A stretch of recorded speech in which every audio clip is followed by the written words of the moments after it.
Welcome to the Sleepless Universe. In this video, we embark on a journey beyond the limits of what we can see, into the mysteries that might lie past the edge of the observable universe. Let me know in the comments where you're watching from and what time it is for you right now. If you enjoy this kind of content, I'd truly appreciate a like and a subscribe. And now, I wish you deep relaxation and an enjoyable listening experience. The limits of observation, what we can and cannot see. The question of what lies beyond the observable universe is one that captivates both scientists and philosophers alike. But before we can meaningfully explore what might exist in the vast unknown beyond, we must first understand the boundaries of what we can observe. These boundaries are not arbitrary or technological. They are deeply rooted in the laws of physics themselves. The universe has placed a limit on how far we can see, not because we aren't trying hard enough, but because of the way space, time, and light work. At the core of this limitation is the finite speed of light. Light travels at approximately 299,792 kilometers per second. And in the context of the cosmos, that's both incredibly fast and surprisingly slow. When we observe distant stars and galaxies, we are actually looking into the past. A galaxy that is 10 million light-years away is being seen not as it is now, but as it was 10 million years ago. The further away we look, the further back in time we see. This time-traveling view of the cosmos leads us to the concept of the observable universe, a spherical region of the universe that we can, in principle, observe from Earth. Its radius is currently estimated to be around 46.5 billion light-years, which might sound counterintuitive since the universe is only 13.8 billion years old. How can we see things that far away in a universe that isn't even that old? The answer lies in the expansion of the universe. Space itself has been stretching since the Big Bang, and the objects whose light we observe today were much closer when that light began its journey.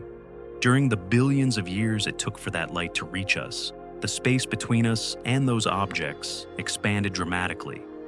What was once within a few billion light-years is now tens of billions of light-years away. This expansion is described by Hubble's law, which states that galaxies are moving away from us at speeds proportional to their distance. The farther a galaxy is, the faster it is receding. This isn't because we're at the center of the universe, we're not, but because space itself is expanding uniformly in all directions. From any given vantage point in the universe, it would look the same. This leads us to the concept of the cosmic horizon, the maximum distance from which light emitted since the Big Bang could have reached us by now. It's not a physical wall, but a limit set by the age of the universe and the dynamics of cosmic expansion. Anything beyond this horizon is forever out of reach. Even if we waited billions of years more, light from those regions would never arrive. The observable universe is thus a sphere centered on us, not because we're special, but because every observer in the universe has their own observable bubble. It's a limit defined by the intersection of time and light, and while we can't see beyond it, that doesn't mean there's nothing there. In fact, most cosmologists believe the universe extends far beyond what we can observe, possibly infinitely so. But let's not get ahead of ourselves. Let's take a closer look at what is within the observable universe. It contains an estimated 2 trillion galaxies, each with hundreds of billions of stars. That's more stars than grains of sand on all the beaches of Earth. The sheer scale is staggering, and yet, it's still just a portion, a mere fragment of the whole. What's even more astonishing is that most of the matter within the observable universe is invisible. Only about 5% of the universe is made up of ordinary baryonic matter, the stuff that forms stars, planets, and us. The rest is made of dark matter and dark energy, mysterious components we cannot see directly. Dark matter does not emit, absorb, or reflect light. We know it exists because of the gravitational effects it has on visible matter. Galaxies spin faster than they should, based on the visible mass they contain. Without the presence of dark matter, they would fly apart. But dark matter acts like a kind of cosmic glue, holding galaxies and clusters together. Even more mysterious is dark energy, which accounts for nearly 70% of the energy content of the universe. It is believed to be responsible for the accelerated expansion of the universe, a discovery that earned a Nobel Prize in 2011. While gravity works to pull matter together, dark energy works in opposition, pushing space itself apart. We don't know what it is, how it works, or why it has the strength it does, but we know it's there. This means that even within our observable limits, the vast majority of the universe is not only distant and ancient, it's also fundamentally invisible. Our most powerful telescopes, like the James Webb Space Telescope and the Hubble Space Telescope, can peer across time and space, capturing light from the early universe. But they are still bound by the cosmic horizon. They cannot, and never will, observe what lies beyond. Even the earliest light we can see, the cosmic microwave background, CMB, is not a view of the beginning, but of a point about 380,000 years after the Big Bang. Before that, the universe was a hot, dense plasma where photons were constantly scattered by free electrons. It wasn't until the universe cooled enough for atoms to form, making it transparent, that light could travel freely. That first light is what we see as the CMB, and it serves as a kind of baby picture of the cosmos. This light fills the entire sky, coming to us from every direction. It forms the ultimate background to all other cosmic light and marks the outer shell of what we can observe. Beyond that, we are in the dark, literally and figuratively. And yet, this limitation is also a gift. Because we can't see beyond the observable universe, we are forced to ask deeper questions. What lies out there? Does the universe go on forever? Is it curved or flat? Is our cosmic bubble just one of many? We are bound inside this cosmic sphere, like goldfish in a bowl, aware of the glass, but unable to look past it. But rather than be discouraged, we find meaning in this boundary, because limits drive curiosity. They spark imagination. They inspire us to build better tools, to ask harder questions, to think beyond the edges of sight. Even within the bounds of the observable universe, there are uncharted territories, voids, dark matter halos, ancient quasars, and proto-galaxies whose light is only now reaching us. We are explorers at the edge of a vast frontier, and while we may never cross the ultimate horizon, we can map the edges, define the contours, and dream about the lands beyond. Our journey begins not in the vast unknown, but at the very edge of what we can see.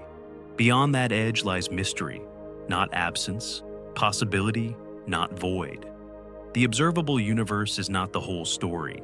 It is merely the first page.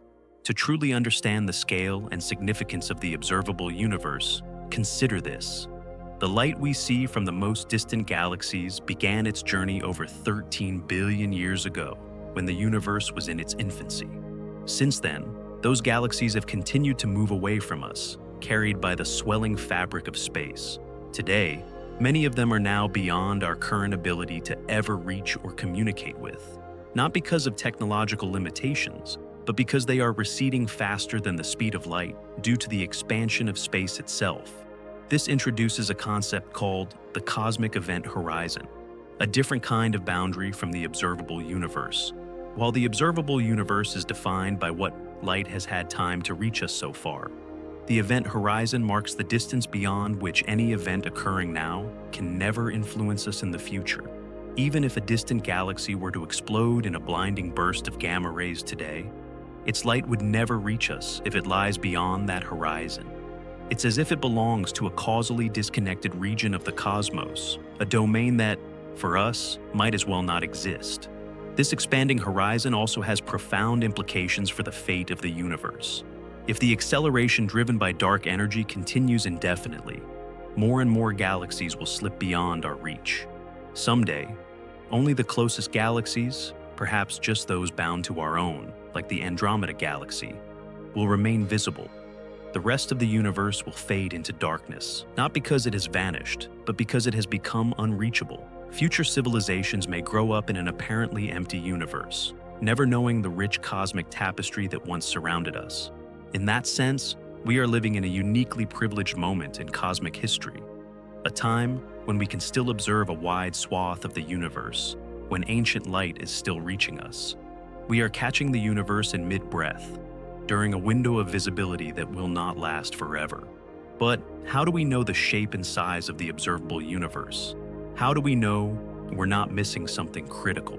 The answer lies in cosmic background radiation, large-scale surveys, and cosmological models that align remarkably well with observation. Measurements of the CMB, such as those from the Planck and WMAP missions, have allowed scientists to determine the curvature of space with extraordinary precision. These data suggest that the universe is flat on large scales, not in the sense of being two-dimensional, but in the sense that parallel lines don't converge or diverge over cosmic distances. A flat universe implies an infinite expanse, or, at the very least, a universe so vast that it appears infinite from our vantage point. This is where the observable universe meets its greatest existential riddle. Is the universe truly infinite? If it is, then our observable bubble is just a speck, a tiny dot in an endlessly repeating or endlessly varying cosmos. If it is finite but unbounded, like the surface of a sphere, then it may loop back on itself in ways we cannot yet detect. Light from a distant galaxy might circle the universe and appear to us from another direction, giving the illusion of multiple galaxies where there is only one. These possibilities remain speculative, but they are not ruled out by current observations. Some researchers have even looked for patterns in the cosmic microwave background, circular alignments, repeated structures, or anomalies that might hint at a finite topology. So far, no conclusive evidence has emerged, but the search itself reflects how curious we are about what lies beyond the visible and how far we're willing to stretch our imagination to find out. It's worth pausing to reflect on just how fragile our cosmic perspective is. Every time we observe deep space, we do so through layers of interpretation. Telescopes don't directly show us the universe. They collect photons, which we convert into data, which we translate into images. Every colorized galaxy photo you see is the product of careful calibration, algorithmic enhancement, and scientific inference. We never truly see the universe. We model it, we reconstruct it, we imagine it. Yet this imagined cosmos is not fiction. It's built on equations, on observations, on the relentless efforts of countless scientists over centuries. And it is stunningly coherent. From general relativity to quantum field theory, to the standard model of cosmology, lambda, CDM, our frameworks for understanding the universe fit together with elegant precision. They explain the redshift of galaxies, the abundance of elements, the distribution of matter, the behavior of black holes, and the age of the universe itself. Still, every model has its limits. The observable universe is just a frame around a picture whose full dimensions we may never see. There could be entire cosmic regions governed by different physical constants, different laws, or even different dimensions.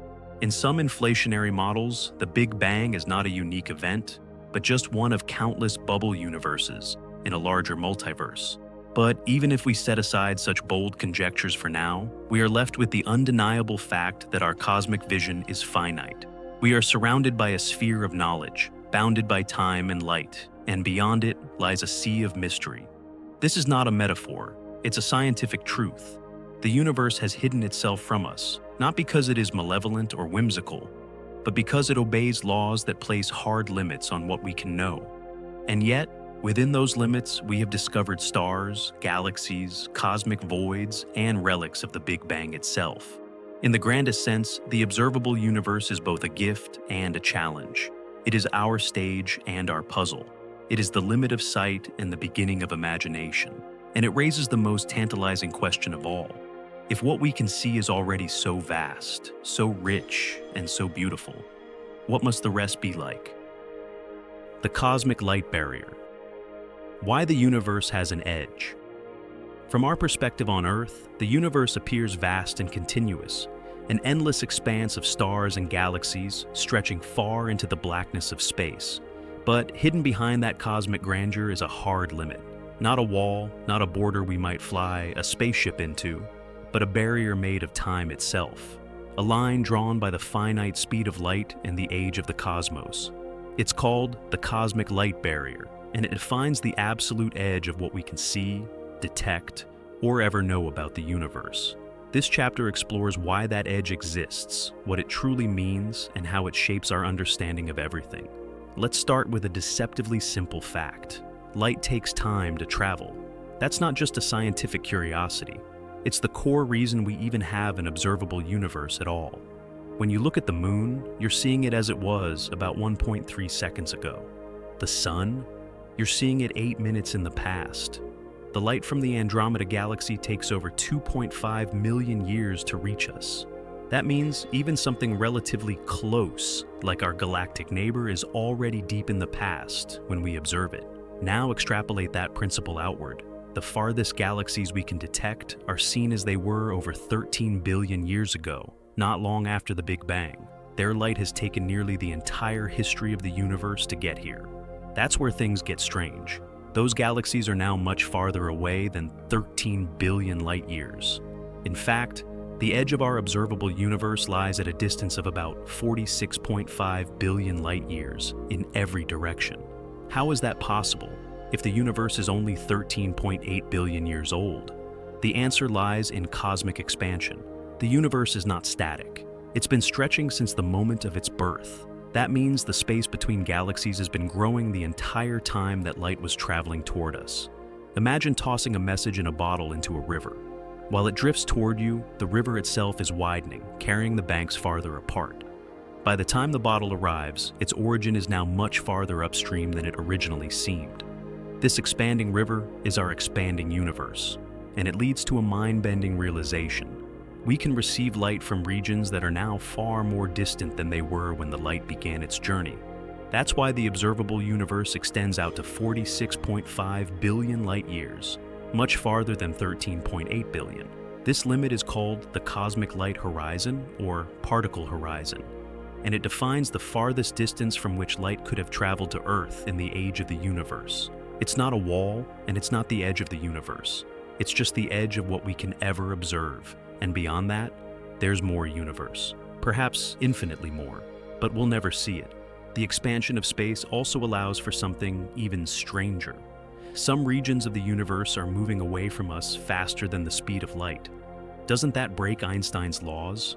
Not quite. According to general relativity, nothing can move through space faster than light, but space itself can expand at any rate, and it does. This means that, on large enough scales, galaxies can recede from us faster than light, simply because space is growing between us at a sufficient rate. So, if a galaxy lies far enough away, beyond a certain distance known as the cosmic event horizon, even the light it emits right now will never reach us, no matter how long we wait.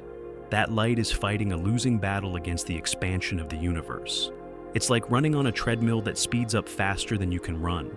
This is the true cosmic light barrier, the combination of light's finite speed and space's infinite stretch. It cuts us off from vast regions of the cosmos forever.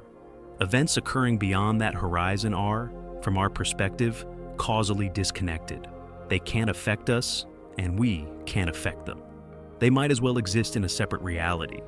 This barrier defines the boundary of what we call the observable universe, which is a sphere centered on Earth with a radius of 46.5 billion light years. But here's the key insight. Everywhere in the universe has its own observable sphere. A galaxy located 10 billion light years from us would also have its own observable universe extending 46.5 billion light years in every direction.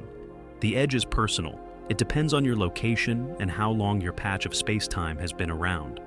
That realization also leads us to a sobering thought. The majority of the universe lies beyond our reach. If the universe is infinite, and many models suggest it is, then what we see is only a vanishingly small part of the total. Trillions of galaxies, quintillions of stars, endless cosmic structures that we will never detect. Still, the cosmic light barrier isn't just a limitation. It's also a frame, a natural boundary that helps define the size and shape of the universe we can study. And within that frame, scientists have painted an astonishingly detailed picture of the cosmos. The arrangement of galaxies, the structure of the cosmic web, the patterns in the cosmic microwave background radiation. All of it tells a coherent story of how the universe evolved. But that story gets blurrier the closer we get to the edge. Observing galaxies at the limits of visibility is incredibly difficult. Their light is faint, redshifted, and stretched thin by time and distance. Even with powerful telescopes like James Webb, we are barely scratching the surface of the deep past. And beyond that light, beyond the cosmic horizon, lies only speculation. Some physicists propose that space continues on forever, homogeneous and infinite, just like the part we can see. Others suggest the universe may wrap around itself, like the surface of a sphere, finite but unbounded. Still others entertain more exotic possibilities, that beyond the light barrier lie regions of the multiverse, with different physical laws, constants, and structures. But let's pause here. What does this mean for us practically? It means that no matter how advanced our technology becomes, we are confined to a bubble of reality defined by light and time. We may peer into deeper wavelengths, detect more subtle signals, or simulate more accurate models, but we will never escape the cosmic light barrier. It is not a boundary of ignorance. It is a boundary of existence, drawn by the fundamental nature of space-time, and it's shrinking. Yes, shrinking. Due to the accelerated expansion of the universe, driven by dark energy, galaxies are drifting away from us at increasing speeds. Over the coming tens of billions of years, more and more galaxies will cross the event horizon, slipping out of view forever. Eventually, only the local group, the gravitationally bound cluster of galaxies that includes the Milky Way and Andromeda, will remain visible. In a far future cosmic era, astronomers may look up at a sky empty of galaxies. No cosmic microwave background, no evidence of a Big Bang, no expanding universe, just an isolated island of stars surrounded by darkness. They would have no way of knowing what we know now. We live in a brief, luminous window in cosmic history, a time when the universe is old enough to have formed galaxies and structures, but young enough that we can still see them. We are privileged to witness the cosmos in its richness, to ask questions about its origins and fate, and to draw maps of the visible edge. But the edge is not fixed. It is dynamic, evolving with time and shaped by expansion. It is not a wall, it is a frontier. And like all frontiers in history, it both beckons and denies. It lures the mind outward, even as it bars the body. To fully grasp the significance of the cosmic light barrier, we must also explore how it affects the very structure of scientific knowledge. In many ways, the observable universe is like a window, beautiful, expansive, awe-inspiring, but ultimately a frame. Everything we think we know about cosmology, from the distribution of galaxies to the laws of physics themselves, is based on what fits inside that frame. The data we collect from telescopes, radio arrays, and gravitational wave detectors all come from within this narrow sphere of access. What lies beyond is, by definition, uncharted. This creates a paradox of modern science. Our theories about the universe beyond the light barrier are often elegant, mathematical, and compelling, yet they are untestable in the traditional sense. We may believe, for instance, that the universe is infinite because the cosmic microwave background appears flat, and the distribution of matter is smooth on large scales. But we can't see far enough to confirm that this pattern continues forever. The observable universe may simply be a cosmic coincidence, a small, uniform patch in an otherwise chaotic or complex whole. One could argue that we are trapped in a cosmic bubble of assumptions. We assume the laws of physics are the same everywhere. We assume dark energy behaves uniformly. We assume time flows the same way. But these are assumptions born of observation, and observation ends at the horizon. Let's take a step back and imagine what the universe might look like from the outside, if such a perspective were even possible. One idea is that the universe is infinite and homogeneous, that beyond our horizon, there's more of the same. Galaxies, clusters, cosmic voids, and dark matter stretching on forever. In this case, the light barrier is like a fogged-up window. It blocks our view, but it doesn't mark a real boundary. We're just missing out on the rest of the scenery. Another possibility is that the universe is finite but unbounded, like the surface of a sphere. If you travel far enough in one direction, you might eventually return to where you started, though not through space as we know it, but through curved space-time. In such a model, the universe wraps around itself. There is no edge, but there is a total size. But there's a third, more speculative idea, one that emerges from inflationary cosmology. This is the idea that shortly after the Big Bang, the universe underwent a period of exponential expansion. During this phase, tiny quantum fluctuations were blown up to cosmic scales, seeding the structure of galaxies and clusters. But inflation might not have happened everywhere at once, or ended everywhere in the same way. This leads to a vision of the universe as a multiverse, a vast ensemble of pocket universes, each born in its own bubble of space-time, with potentially different physical laws and constants. In this model, our observable universe is just one bubble among many. The cosmic light barrier is not just the limit of what we can see, it's the membrane of a much larger structure, most of which is forever beyond us. We are floating in a vast sea of realities, separated by inflating space. Some bubbles might be empty. Others might be filled with stars and life. Some might follow entirely different rules.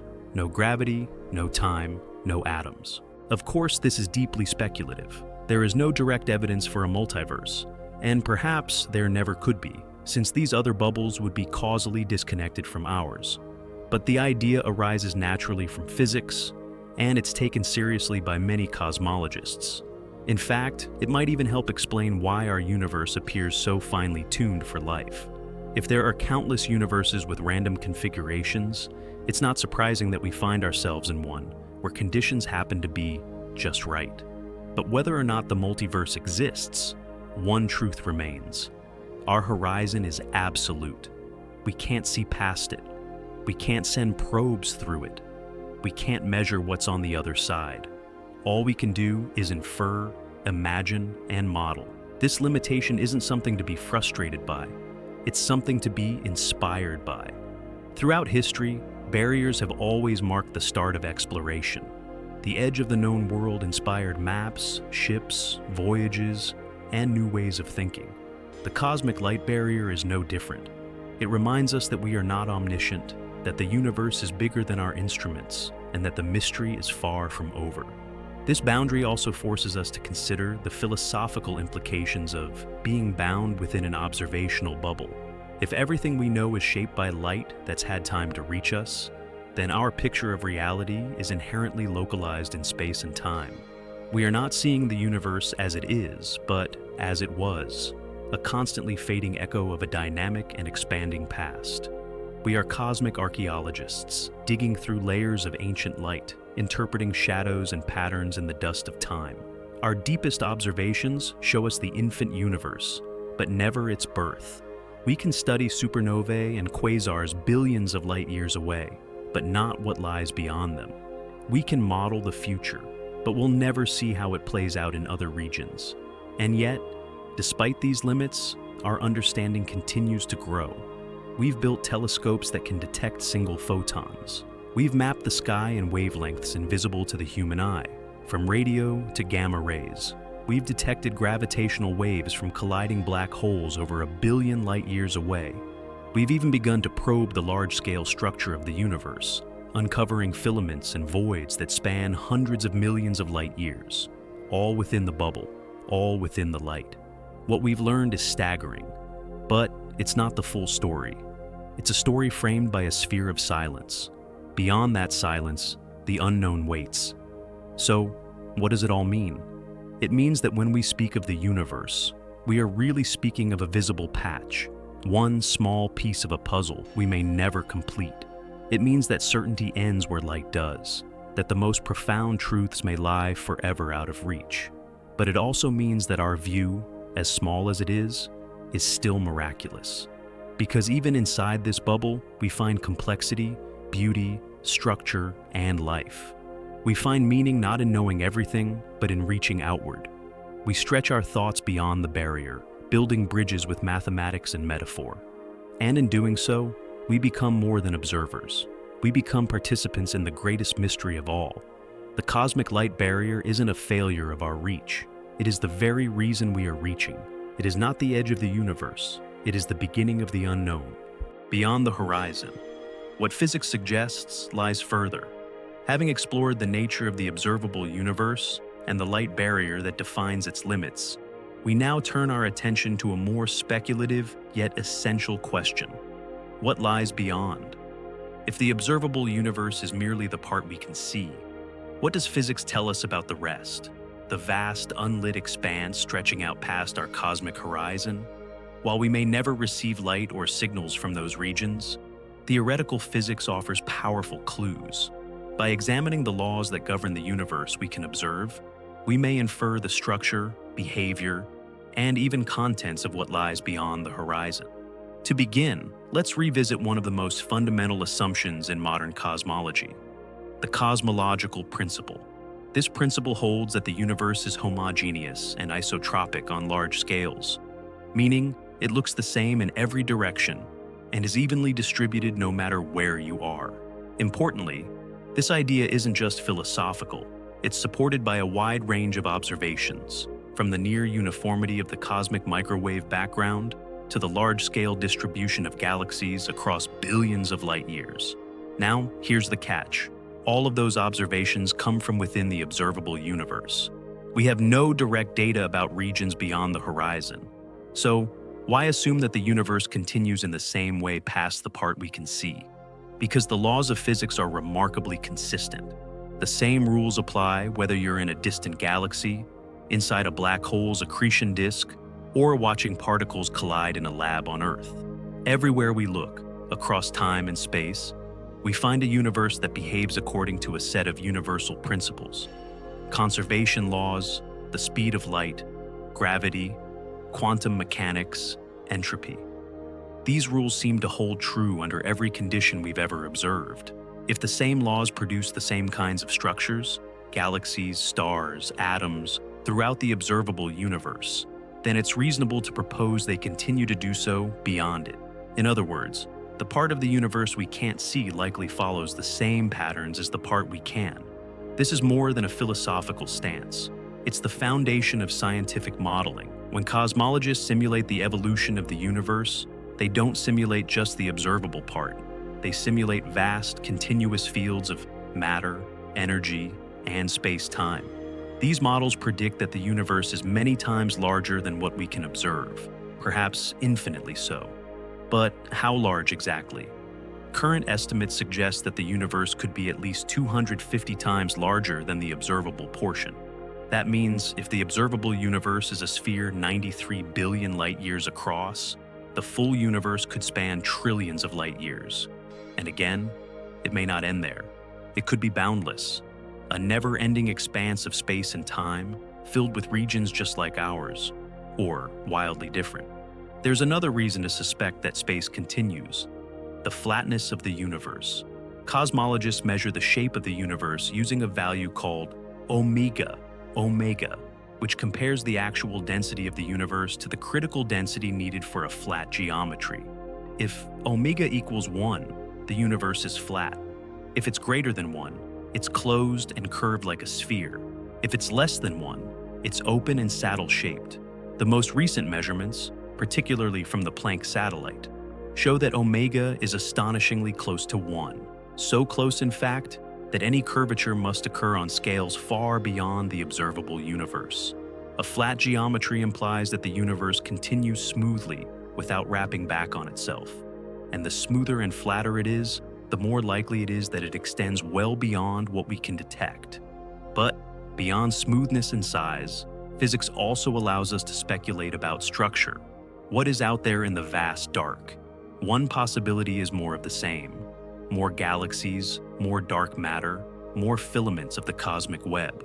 Just as we see superclusters of galaxies forming massive structures within the observable universe, it's likely that similar structures exist beyond the horizon. Some simulations even suggest that the largest coherent structures in the universe, like the Sloan Great Wall or the Hercules Corona Borealis Great Wall, might just be fragments of larger formations stretching into the unseen. Yet, there's a deeper question. Is the distribution of matter truly uniform across those unobservable expanses? Here, inflationary theory comes into play. According to the inflationary model, the universe underwent a rapid exponential expansion a fraction of a second after the Big Bang. During this phase, quantum fluctuations were stretched to cosmic proportions, seeding the variations that would eventually form galaxies and voids. Inflation explains why the universe looks so uniform.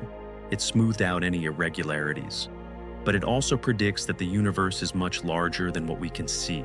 More importantly, it predicts that other regions of space could have experienced slightly different fluctuations, resulting in variations in density, temperature, or even the values of fundamental constants.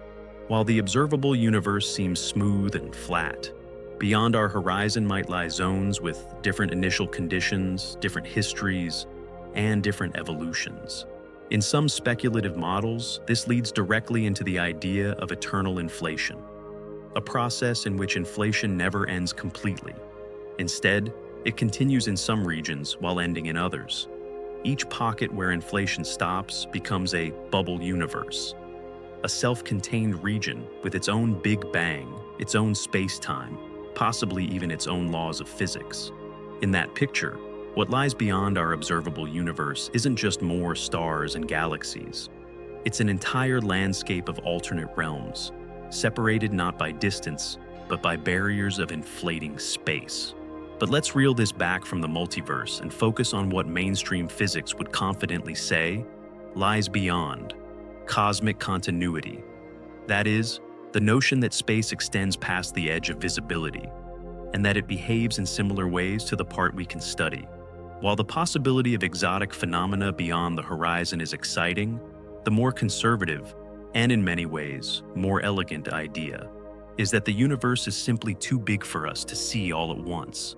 And this brings us to an emotional realization. We are deeply accustomed to the idea of limits. A city has borders, a planet has a surface, a solar system has a reach. But the universe, the actual container of all that exists, might not. The only limit is what light has had time to bring us.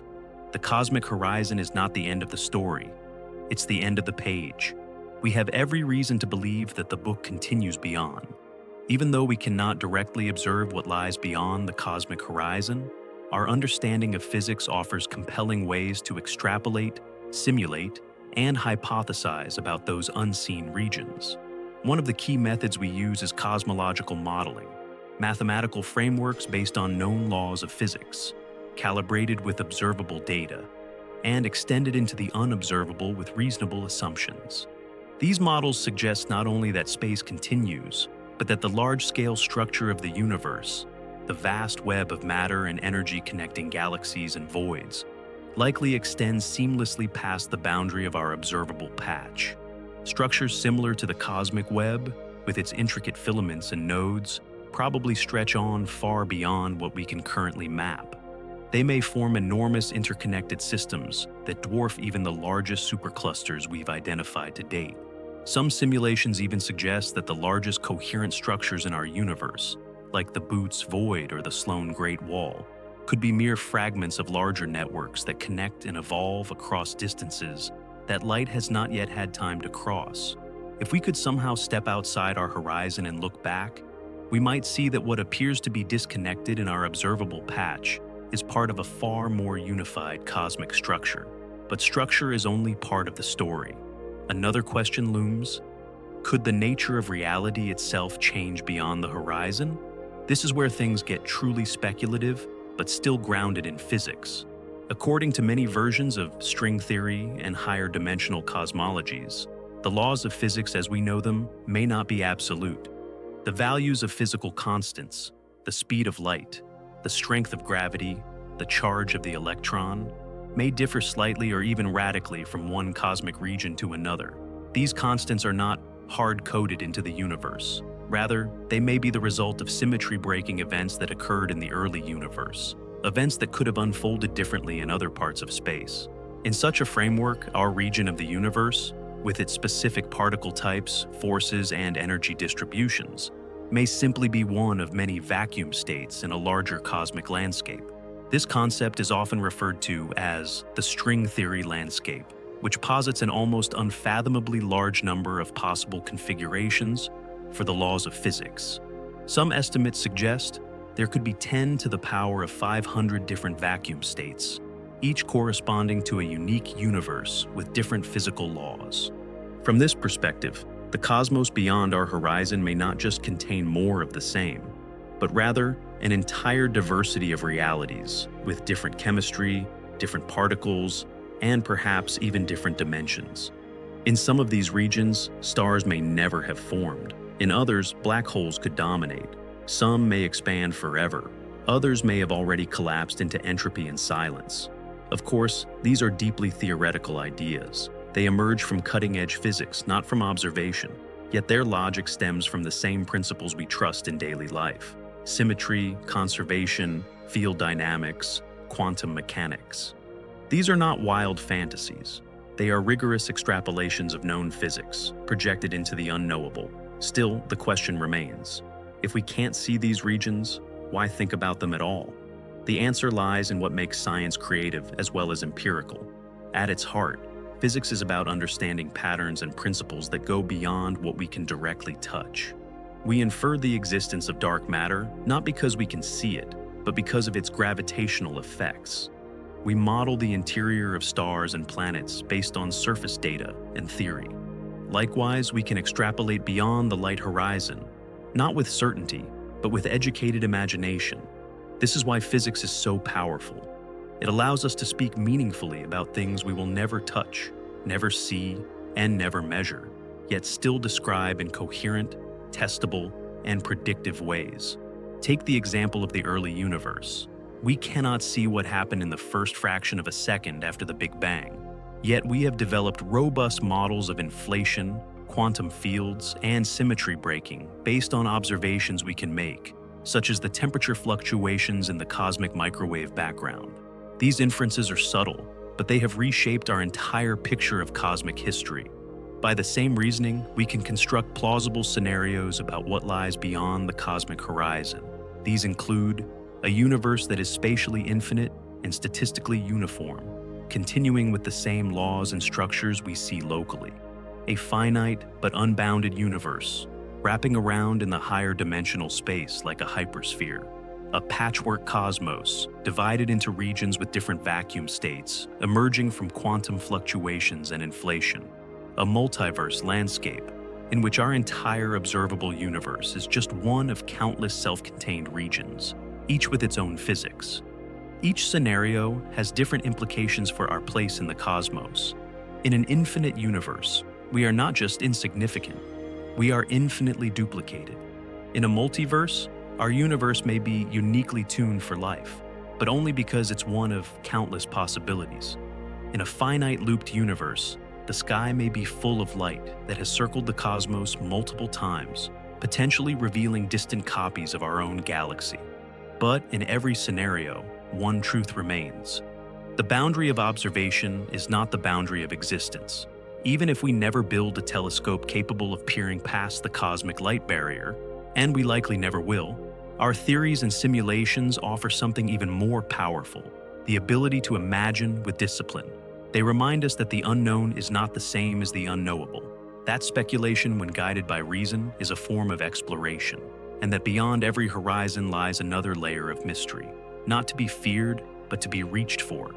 The edge of the observable universe is not the end of space. It is the end of direct experience and the beginning of theoretical freedom. When we peer into the night sky, we are looking into the past, yes, but also into a mirror, a veil, and a portal. A mirror because the structure we see reflects the same laws that govern us. A veil because it hides a greater reality we cannot yet uncover. A portal because it invites us to expand the realm of the possible. Physics does not promise answers. It promises a way to ask questions that stretch into the dark. And beyond the horizon, physics suggests, the universe does not end. It continues, in silence, in structure, and in the unmeasured endless truth. Inflation and the multiverse, echoes of other realms. In the earliest moments of the universe, something extraordinary may have happened. Something that not only shaped everything we see today, but also suggests that what we observe is only a tiny fragment of a far greater and stranger whole. This event is known as cosmic inflation, and its implications reach far beyond solving cosmological puzzles. It may imply that our universe is not the only one, that we are just one region in a vast multiverse of countless other realms, each with its own beginning, its own structure, and perhaps its own physical laws. Inflation was first proposed as a way to explain some peculiar observations about the universe we live in. When astronomers mapped the cosmic microwave background, the faint afterglow of the Big Bang, they found that it was astonishingly uniform in temperature across the sky. Regions of space separated by billions of light years had almost exactly the same temperature, down to a tiny fraction of a degree. According to the standard Big Bang model, these regions should never have had time to communicate with each other. There simply wasn't enough time since the beginning of the universe for light, or any signal at all, to travel between them. And yet, they appear to have equilibrated somehow, as if the entire sky had once been a single, connected, thermal system. This contradiction became known as the horizon problem. Another issue was the flatness problem. Observations showed that the universe was remarkably close to geometrically flat. This means that, on the largest scales, space doesn't curve inward like a sphere or outward like a saddle. It's balanced almost perfectly. But for the universe to be this flat today, it must have been unimaginably fine-tuned in its earliest moments. Any slight deviation from perfect flatness would have grown rapidly over time, leading to a universe that either collapsed back on itself or expanded too rapidly for structures to form. That didn't happen. The universe seems to have balanced on a razor's edge from the very beginning. Then there was the relic problem. Some theories of particle physics predicted that exotic particles, like magnetic monopoles, should have been produced in large quantities during the early universe. But we don't observe them today. The sky is not filled with ancient relics left over from the earliest phase transitions. Where did they go? Cosmic inflation provides an elegant answer to all of these questions. The idea is that, in the first trillionth of a trillionth of a trillionth of a second after the Big Bang, specifically around 10 to the minus 44th, power 36 seconds, the universe underwent a phase of exponential expansion. During this phase, the size of the universe grew by a factor of at least 10 to the power of 26, possibly even more. That means every tiny region of space was stretched out into a vast expanse. Any initial irregularities or unwanted relics would have been smoothed out or diluted, effectively vanishing from the observable universe. This rapid inflation explains why distant regions of the sky have the same temperature. They were once close enough to interact and reach equilibrium before inflation pushed them apart. It also explains why the universe appears flat. Stretching space at such an extreme rate would flatten any initial curvature, just as inflating a balloon makes its surface appear flatter the larger it gets. And it solves the relic problem by diluting any exotic particles to such a low density that we simply never encounter them. But inflation did more than just fix problems. It made predictions. One of the key consequences of inflation is that quantum fluctuations, tiny, random variations in energy, would have been stretched to cosmic scales during the expansion. These fluctuations became the seeds of all structure in the universe. Where the energy was slightly denser, gravity would eventually pull matter together to form galaxies, stars, and planets. Where it was slightly less dense, great voids would form.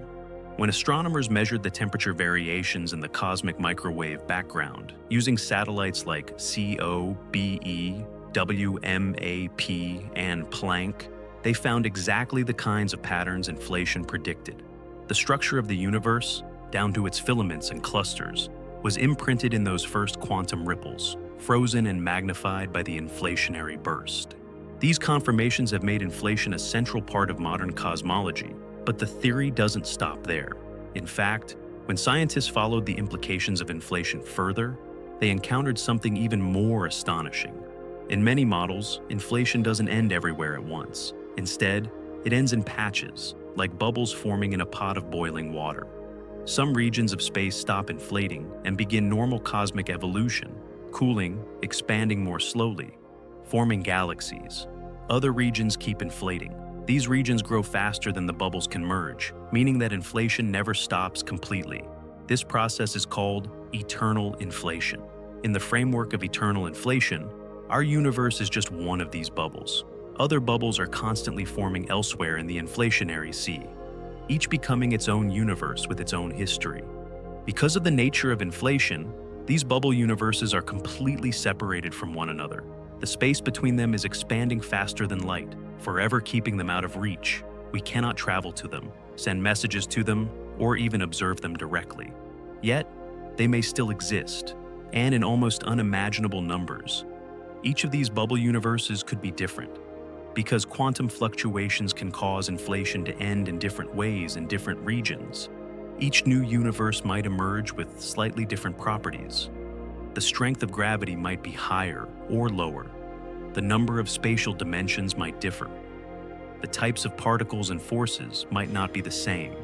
In some universes, stars might never form. In others, matter might collapse instantly. In still others, complex structures like galaxies, planets, and even life might arise, but under rules completely alien to our own. This landscape of possible universes has been referred to as the multiverse. It is not a fantasy born from science fiction, but a natural consequence of certain inflationary models. If eternal inflation is correct, then the existence of other universes is not just possible, it is practically inevitable. If this picture is true, then our observable universe is a mere pocket in a much grander cosmic ensemble, a tiny fragment of an ever-growing, eternally branching multiverse. And within that vast landscape, anything that can physically happen somewhere will happen somewhere. In some regions, the physical constants might allow for stable stars and complex chemistry. In others, the universe might expand so rapidly that matter never clumps together at all. There could be regions where gravity is so strong that everything collapses into black holes before atoms can form. There could be others where time flows differently, or where the very concept of matter never emerges. What makes this so profound is that it doesn't require us to invent new laws of physics to imagine these other realms. The multiverse arises naturally from the same physics that explains the universe we observe. If the equations that describe inflation are correct, and the observational evidence strongly supports them, then the multiverse is not speculation. It is prediction. The infinite may be baked into the finite. The unobservable may be a consequence of what we can observe. This changes how we think about our place in the cosmos. We are no longer inhabitants of the one and only universe, but rather residents of a single cosmic bubble, surrounded by countless others, forever beyond our reach. This has implications not just for cosmology, but for philosophy, science, and even meaning itself. In a multiverse, questions about why the universe is fine-tuned for life take on a new dimension. Instead of assuming that our universe is special, we might consider that it is simply one of many. And we happen to find ourselves in one that supports observers, because only such universes can be observed. This line of reasoning is known as the anthropic principle. It does not explain the origin of physical laws, but it reframes the question. In a vast landscape of universes with varying conditions, it is not surprising that some of them would be suitable for complexity, consciousness, and life. What is surprising is that we are able to think about it at all. Of course, the multiverse cannot be directly tested. These other universes are causally disconnected from us. Their light will never reach our telescopes. Their gravity will never tug on our galaxies. For some, this makes the multiverse unscientific, an idea forever beyond the reach of empirical verification. But others argue that if a theory makes testable predictions about our universe, and if those predictions are confirmed, then the implications of that theory must be taken seriously, even if they include unobservable elements. After all, we believe in the interiors of stars, in quantum fields, in the curvature of space-time, not because we can touch them, but because the models that include them work. Inflation is one such model. It explains what we see, and it points to what we cannot. The multiverse also forces us to confront the limits of certainty. In a universe of many universes, probability becomes central. If different regions of the multiverse contain different physical laws, then the laws we observe are a matter of statistical likelihood, not necessity. This is deeply unsettling to some physicists. The dream of discovering a unique set of laws that explain everything, the so-called theory of everything, may be incompatible with a multiverse. Instead of one answer, we may be left with a landscape of possibilities shaped by chance and selection. Yet, there is also a kind of beauty in this vastness. The multiverse restores humility to our perspective. It reminds us that the observable universe, vast as it is, may be a mere speck in an unending cosmic sea. It tells us that reality is not only bigger than we know, but bigger than we can know. And it invites us to think cosmically, not just about stars and galaxies, but about possibility itself. Even if we can never visit these other realms, their existence may help explain why our universe looks the way it does. It may give context to the strange coincidences of physics. Why is the vacuum energy of space so small? Why are the forces of nature balanced just right to allow atoms, stars, and planets to exist? Why does the universe last long enough for complexity to arise? In a single universe, these questions are mysteries. In a multiverse, they may be selection effects. We see this particular reality because it is one of the rare ones where observers like us could emerge. Still, the multiverse remains controversial. Some critics argue that it blurs the line between physics and metaphysics, offering explanations that cannot be confirmed. Others see it as the natural outcome of serious theoretical work, a framework for understanding the universe as it is, not as we wish it to be. Either way, the idea is no longer confined to fringe thinking. It appears in peer-reviewed journals, in models used by working cosmologists, and in the equations of inflation itself. What began as a solution to technical problems in the early universe has grown into a vision of cosmic pluralism, challenging our deepest assumptions about reality. There is something poetic about this. The universe, in trying to explain itself, may have pointed beyond itself.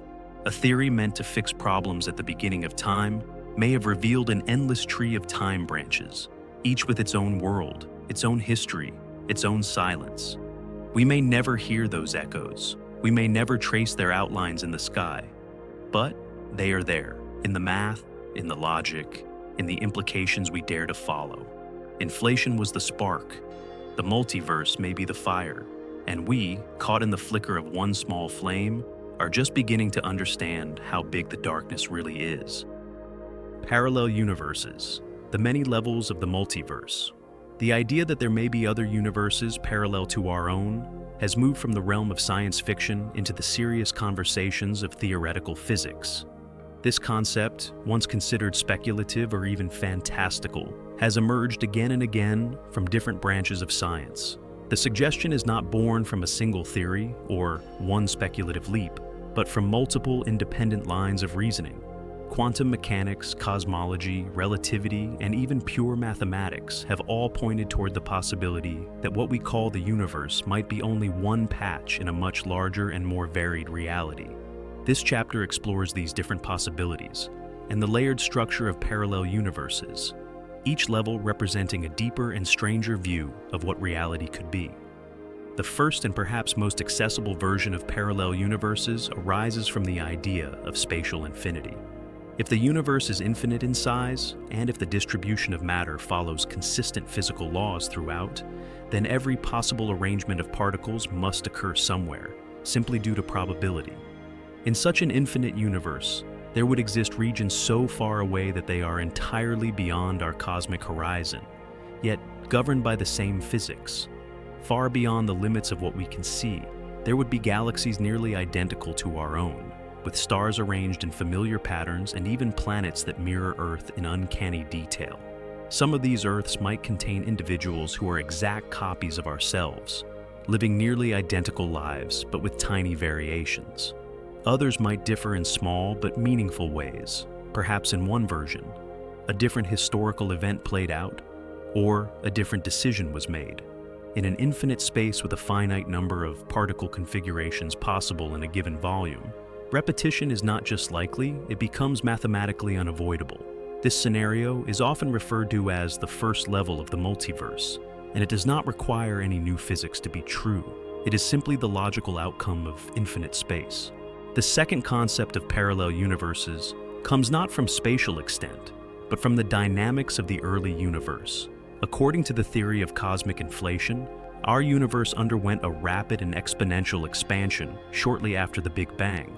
This inflationary phase smoothed out the universe and gave rise to the large-scale structure we observe today. But in many models, inflation is not a one-time event. It does not end everywhere at once.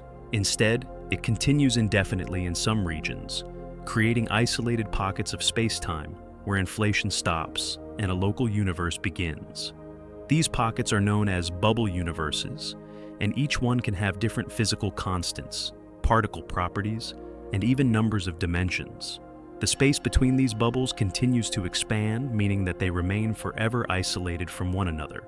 In this model, the multiverse is not just a collection of distant regions with similar laws, but a collection of truly distinct universes, each with its own internal rules. This second level of the multiverse suggests that the apparent fine-tuning of our universe, the precise values of physical constants that allow for the formation of atoms, stars, and life, is not unique or special.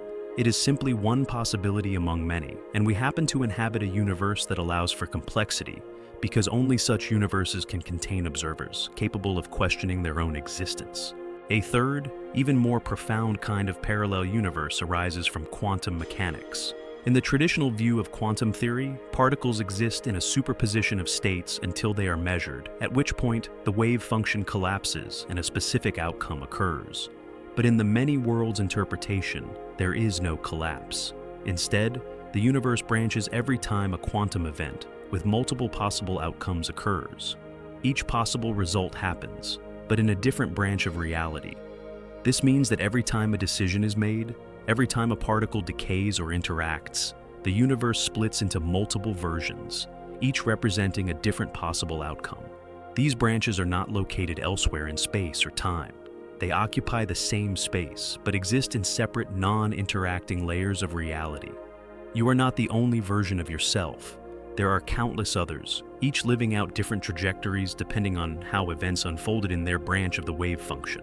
Unlike the first two multiverse levels, which depend on the shape of space or the dynamics of inflation, this third level is embedded in the mathematics of quantum theory itself. The many worlds interpretation does not add new physics. It simply removes the assumption that wave functions collapse. The result is a vast and ever-branching structure of reality in which every possibility becomes real somewhere. Every choice you make, every roll of a quantum die, creates a new branch. The structure is unimaginably vast, growing with every interaction and yet invisible to us, because the branches do not interact once they split. In this picture, all outcomes happen, and nothing is truly random. What appears to us as chance is merely our limited view into a single thread of a much larger tapestry. These three levels of parallel universes, spatially distant duplicates, inflationary bubble universes, and quantum branches, each arise from well-established theories. They are not speculative add-ons, but natural consequences of how we understand space, time, and matter. And they may all coexist. Our universe could be infinite in space, filled with bubbles from eternal inflation, and constantly branching at the quantum level. In such a layered multiverse, the notion of uniqueness begins to dissolve. Not only is Earth not the only Earth, but you are not the only you. Every version of you that can exist does exist in some branch, in some bubble, in some distant corner of infinity. This vision of reality is both humbling and awe-inspiring. It forces us to reevaluate concepts we take for granted: identity, causality, even choice. If every possible version of events plays out somewhere, then what does it mean to choose?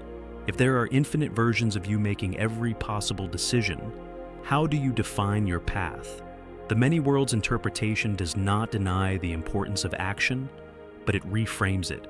You experience a specific version of the universe, not because others are impossible, but because this is the thread you are riding. Other threads continue, just as real, just as complex, just as meaningful, but inaccessible to you. The psychological implications of this can be unsettling. It can feel like your actions lose weight if every version of every outcome is realized. But many physicists and philosophers argue the opposite. Your experience of this world is still your own. The fact that other versions exist does not make your version any less real. You are here now, experiencing a coherent sequence of events.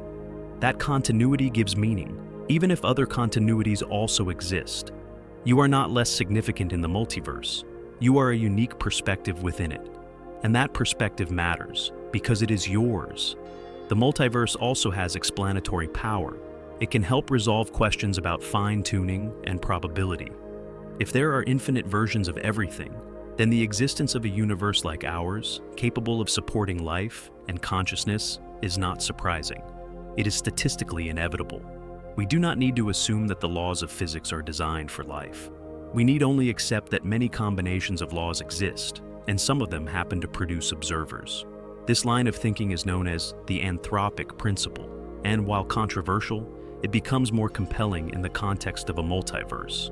It reframes unlikely coincidences as natural consequences of vast possibility. The idea of parallel universes challenges our intuition. We live within a world of apparent singularities. One life, one sky, one history. We measure cause and effect, track our choices, and feel that our experiences are grounded in the unfolding of a unique chain of events. But if parallel realities exist, then every event that could have happened did happen, somewhere. The implications reach deep into how we think about personal identity, moral responsibility, and the meaning of existence.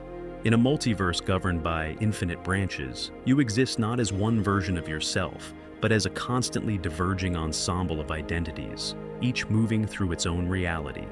In one version of your life, you may have taken a different job, moved to another city, or met different people.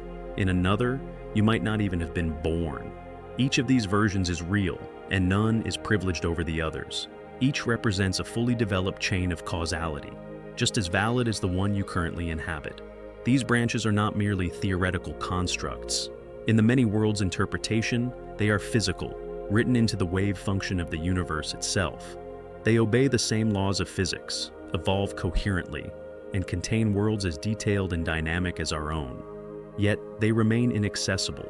The different branches of reality do not communicate, and the people in one branch have no knowledge of what occurs in another. This separation is absolute, enforced by the linearity and non-interference of quantum evolution.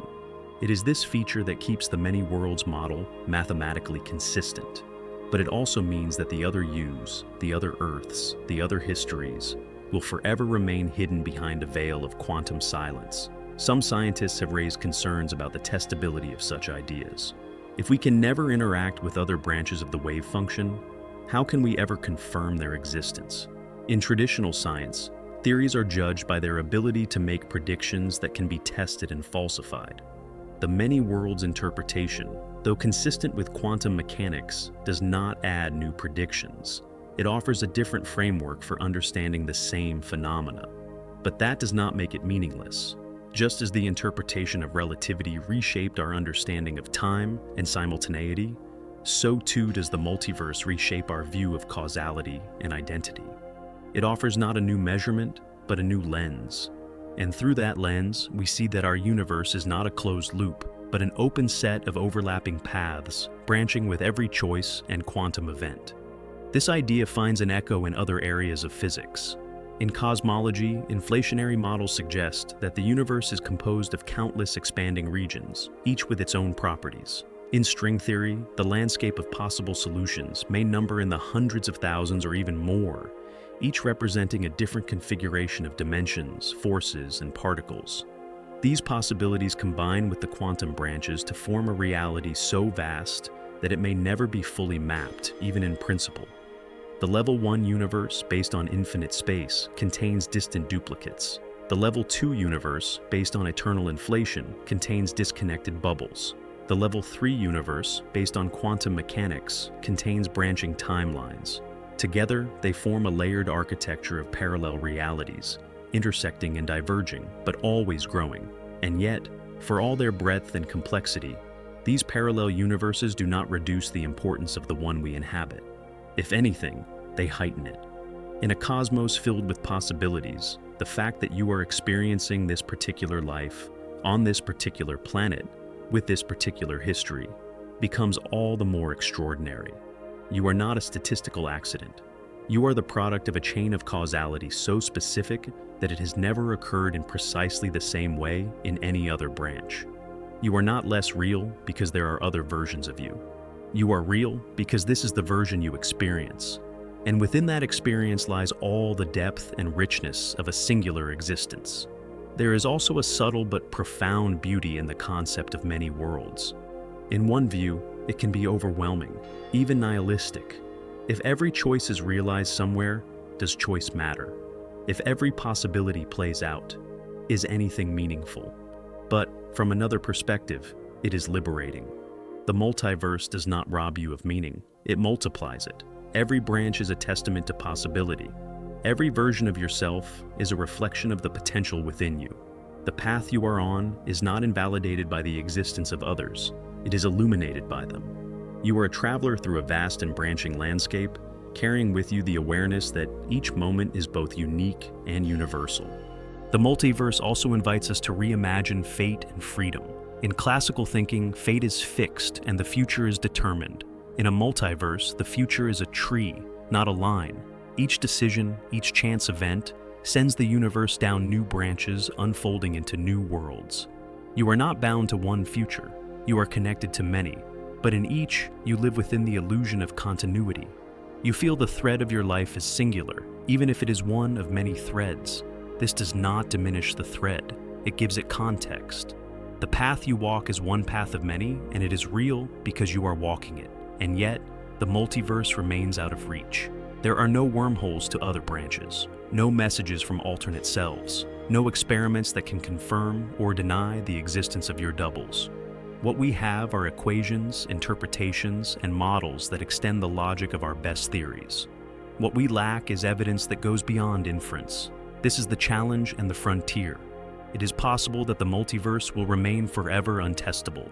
Or perhaps, with new insights, we may one day find signatures, subtle correlations, mathematical patterns, or cosmological anomalies that point beyond our branch. Until then, the multiverse remains a powerful idea, shaping how we think about ourselves, our choices, and our place in the cosmos. It does not answer every question, but it reframes the questions we ask. It challenges us to think in terms of possibility, probability, and perspective. And in doing so, it draws us closer to the mystery at the heart of existence. The mystery of why there is something rather than nothing, and why that something looks the way it does. The journey into parallel universes is not just a scientific adventure. It is a philosophical one. It asks us to expand our imagination beyond the visible, to consider that reality is not a single painting, but a gallery, not a book, but a library, not a world, but a multitude. And somewhere in that multitude, you are reading these words, and somewhere else, you are not. Somewhere you are still wondering, somewhere you already know, and all of it is real, in its own branch, in its own world, in its own way. This is the multiverse, not an answer, but a question, not a limit, but an opening. And through that opening, we glimpse not just other universes, but a deeper understanding of what it means to exist at all. Quantum speculations. Is reality branching forever? Quantum mechanics is often described as the most successful theory in the history of physics, and yet it is also one of the most misunderstood. It describes the world not as a set of fixed and predictable events, but as a realm of probabilities, superpositions, and fundamental uncertainty. At the heart of quantum theory lies a tension between what the equations predict and what we actually observe. Particles do not seem to have definite positions, momenta, or states until they are measured. Until then, they exist in a blur of possibilities, described by a mathematical object called the wave function. But what happens when we observe them? Why do we see one outcome instead of many? And what does that say about the nature of reality itself? These questions have haunted physicists for more than a century. The traditional answer is that the act of measurement causes the wave function to collapse, forcing the system into one specific outcome. But this explanation has always been unsatisfying. It introduces a mysterious role for observers, as if consciousness itself were required to make reality real. It also creates a sharp break between the quantum world of probabilities and the classical world of certainty, without a clear mechanism for how or why that transition occurs. This so-called measurement problem is not just a philosophical curiosity.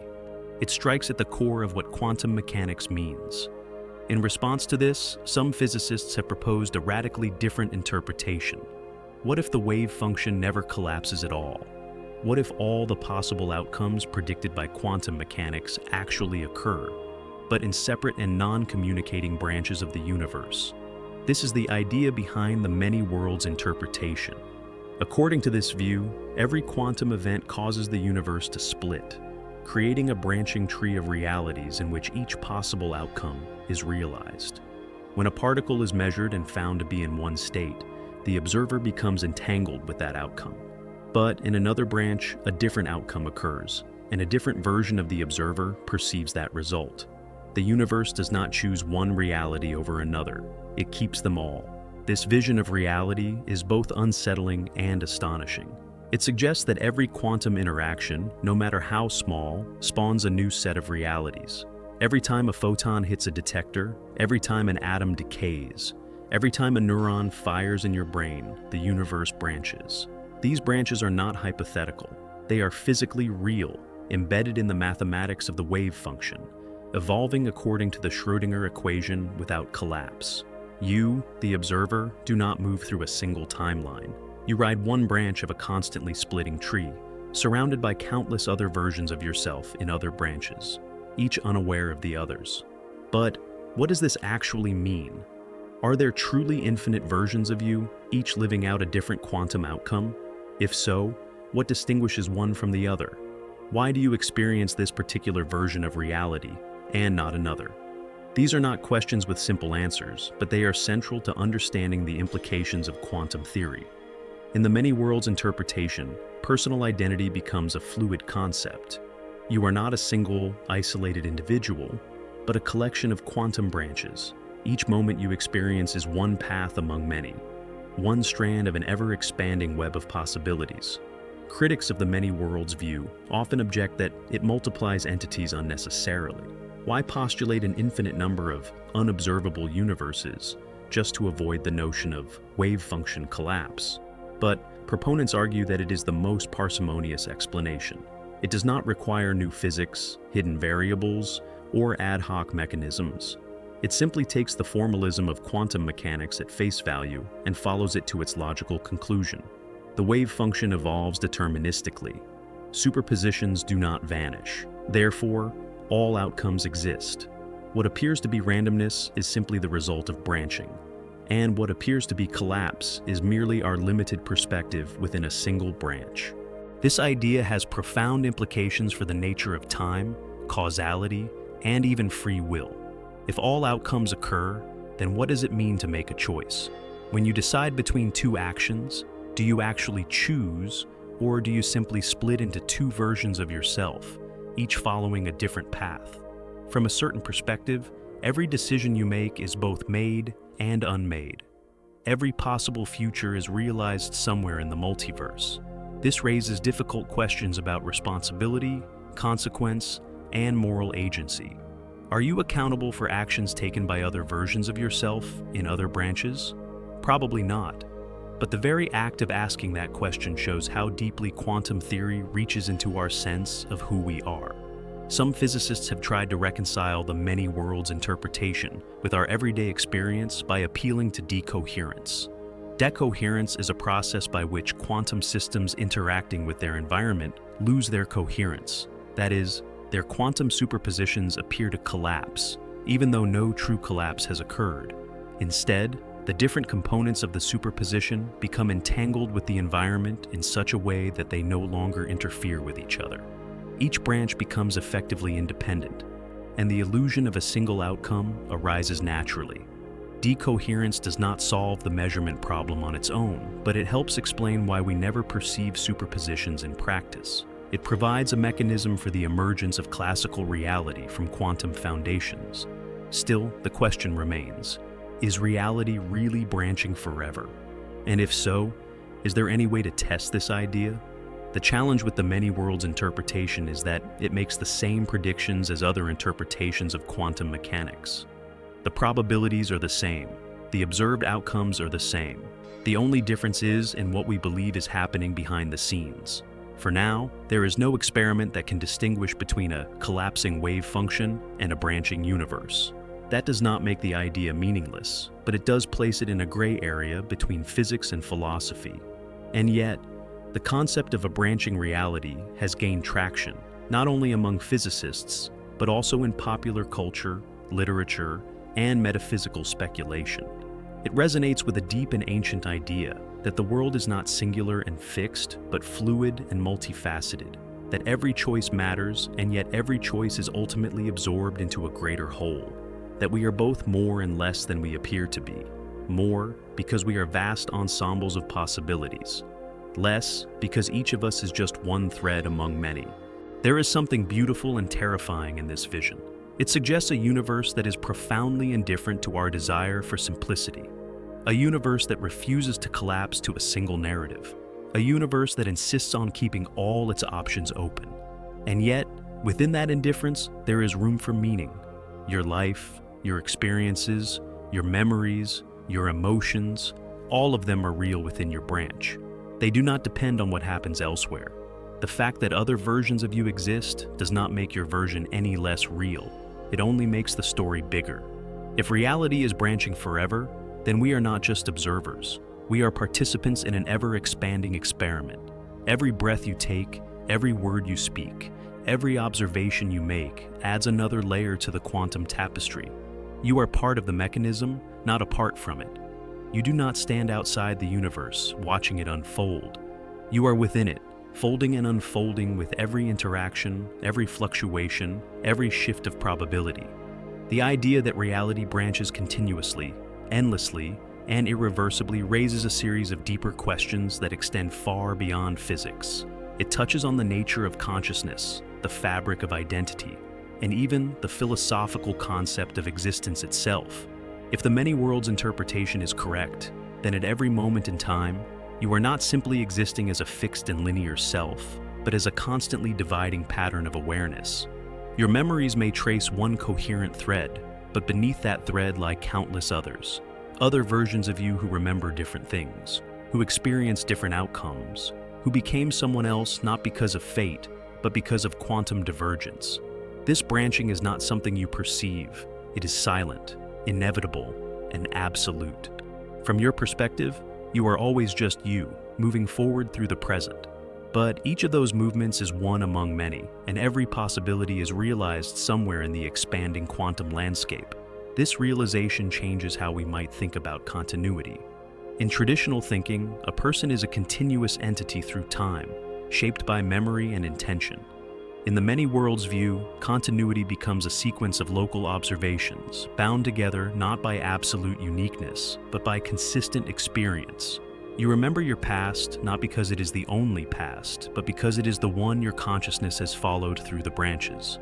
Even more perplexing is the question of what it means to die in a quantum multiverse. In classical terms, death is an end, the cessation of biological function, the end of consciousness. But in a branching reality, there may always be a branch in which the fatal event does not occur. The person survives. Consciousness continues along the thread where life persists. This has led to speculative ideas such as quantum immortality, in which subjective experience never encounters death, because in each moment of near death, there is always a non-zero chance of survival, and the conscious observer simply continues in that surviving branch. While this idea is controversial and entirely untestable, it illustrates the extreme consequences of taking the many worlds interpretation seriously. The branching view also forces us to reconsider the nature of probability. In a classical universe, probability reflects ignorance. When you roll a die, you do not know which face will land up, but you know that only one will. In a many worlds universe, all outcomes happen. So, what does it mean to say that a certain result has a 1 in 6 chance of occurring? The answer lies in the concept of measure. The branches of the wave function are not all equal. Some are more heavily weighted than others, based on the amplitude squared of their quantum components. This weighting determines how often a particular outcome is experienced, statistically, across the multiverse. When you roll a die, each outcome splits the universe into 6 branches, but some may be more likely in terms of measure. This concept is subtle, and it challenges our intuitive understanding of probability. But it is essential to making sense of statistics in a world where nothing is left out. There is also the question of computation. In a branching universe, every quantum calculation is not just a symbolic process, but an actual unfolding of multiple realities. When a quantum computer performs a task, it explores many possible paths simultaneously.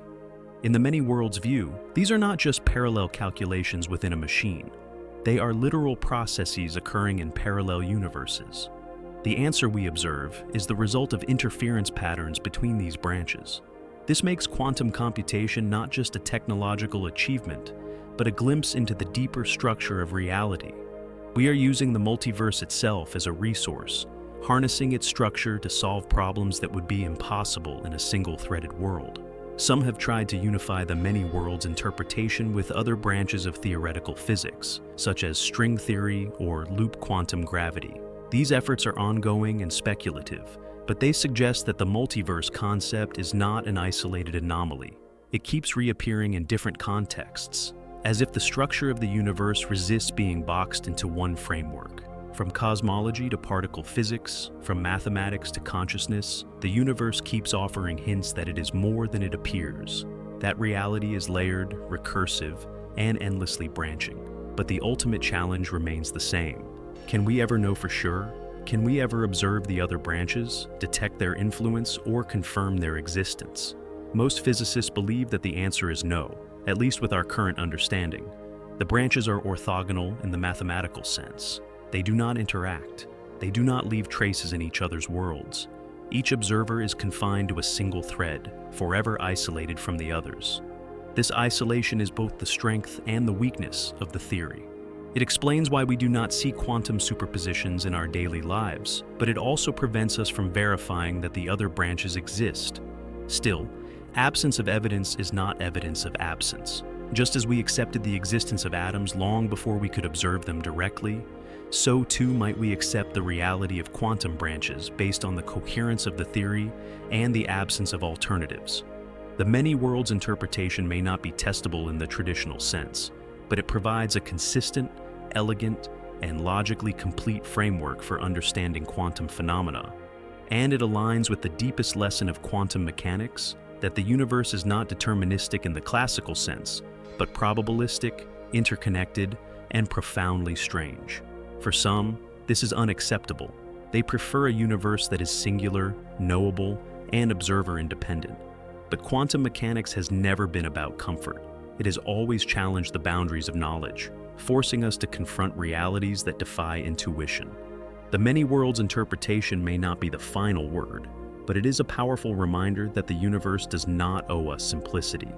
It only offers us structure, and it is up to us to find meaning in that structure. There is, however, a poetic side to the idea of branching realities. If the universe is constantly splitting, then every moment is both an end and a beginning. Every second births new worlds. Every choice echoes forever. You are never truly alone in your uncertainty. Somewhere, in another branch, another version of you is taking the path you left behind. Somewhere, the moment you lost has been kept. Somewhere, the road not taken is being walked. And all of it is part of the same infinite whole. This is not just a scientific theory. It is a narrative framework for understanding existence. It says that reality is not flat, but textured, that the present is not a point, but a crossroads, that life is not a single story, but an atlas of stories, each unfolding in its own space. It does not give us control over the branches, but it gives us context. We are not the only versions of ourselves, but we are the ones living this version, and that makes it matter. In the end, the question of whether reality is branching forever may remain unanswered, but the act of asking it changes how we think. It forces us to stretch our minds beyond the narrow horizon of experience. It challenges us to embrace ambiguity, complexity, and multiplicity.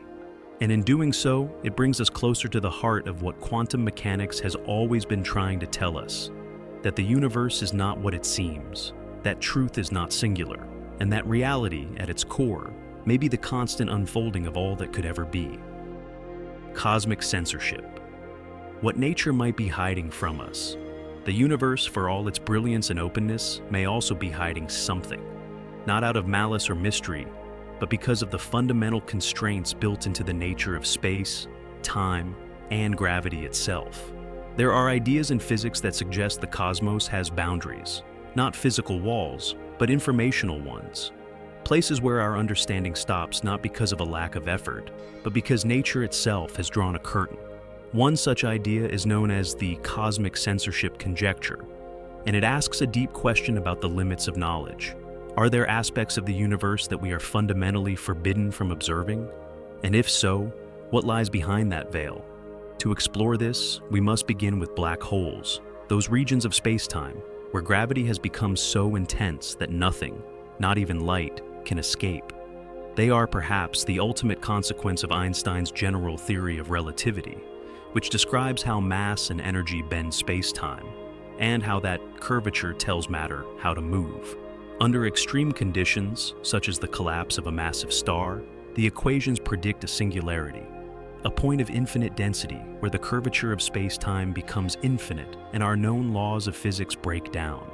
At a singularity, the mathematical structure of the universe dissolves into contradiction. Time and space cease to function as we know them. Predictability is lost. But do we ever see a singularity?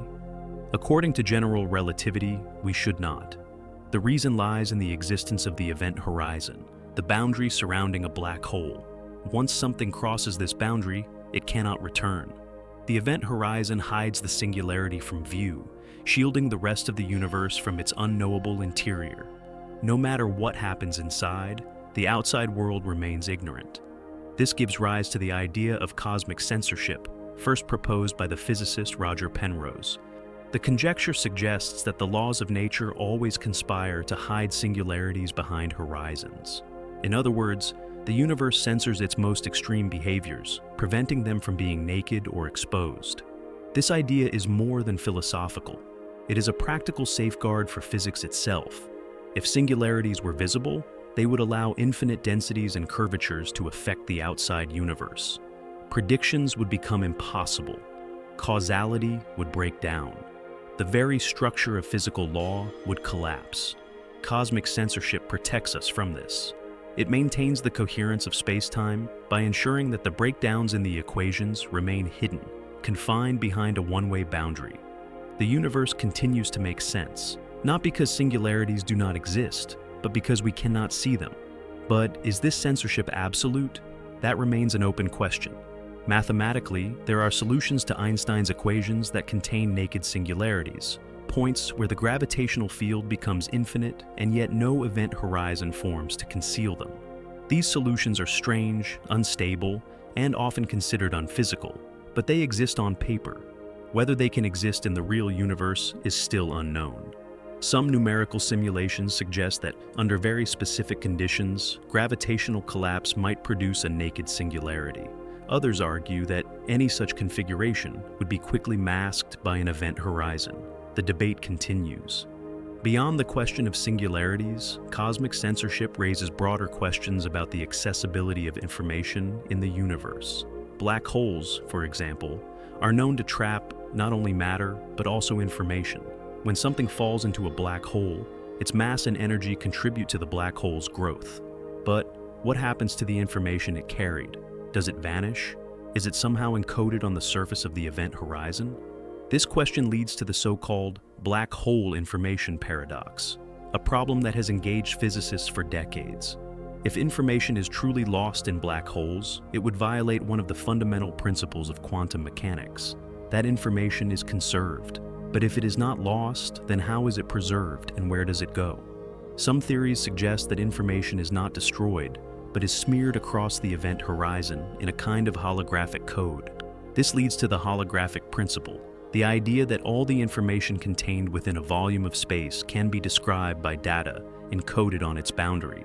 In this view, the three-dimensional universe we experience may be a projection of information that exists on a two-dimensional surface. It is a radical idea, but one supported by developments in string theory and the study of black hole thermodynamics. If true, it would mean that the universe is fundamentally a kind of informational structure, and that what we perceive as space and matter are emergent properties of more basic data. Yet even if information is preserved in this way, we are still left with practical limits to observation. The interior of a black hole, the region past the event horizon, remains forever hidden from us. No signal, no experiment, no spacecraft can return from beyond that boundary. It is a one-way door, a permanent separation between what is knowable and what is not. This introduces a new kind of boundary to physics, not just a limit of energy or scale, but a limit of access. There are places in the universe we can never see, not because they are far away, but because the laws of nature prevent it. This idea resonates beyond black holes. In cosmology, the concept of an event horizon also applies to the observable universe as a whole. Because the universe is expanding, and that expansion is accelerating due to dark energy, there are regions of space that are receding from us faster than light. Their light will never reach us, no matter how long we wait. These regions are, in effect, beyond our cosmic event horizon. They exist, but they are inaccessible. Their contents may be real, but they are observationally meaningless. Once again, nature draws a line. These horizons, both local and cosmic, represent a kind of censorship, not imposed from the outside, but inherent in the structure of reality. They define the boundaries of influence, causality, and knowledge.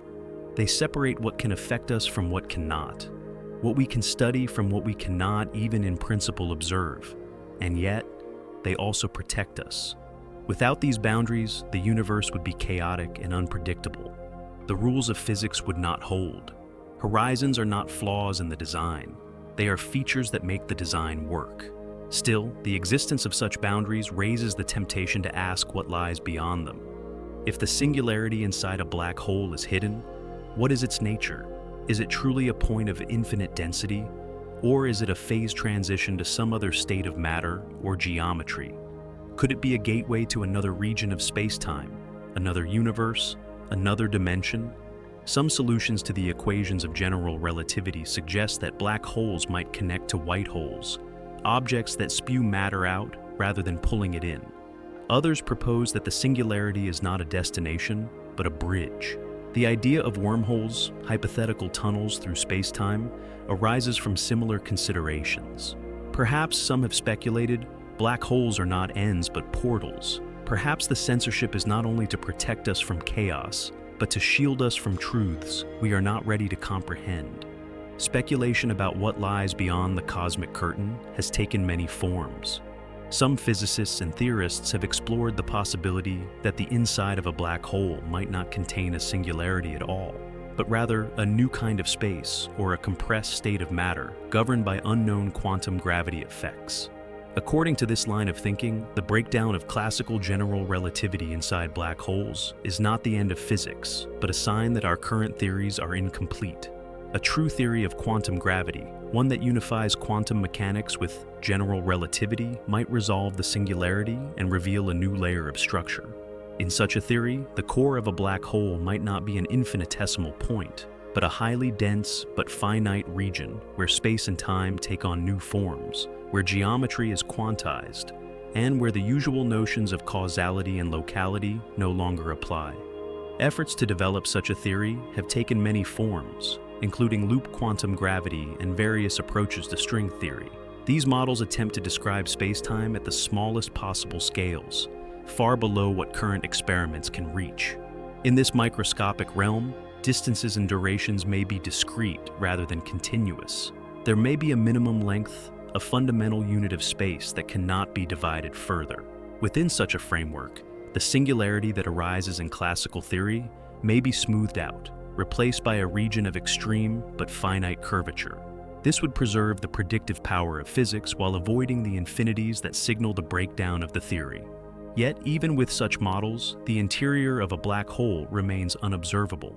The cosmic censorship conjecture, whether ultimately proven true or not, reflects a deeper reality, that there are regions of the universe permanently outside our observational reach. This does not mean that they are not real.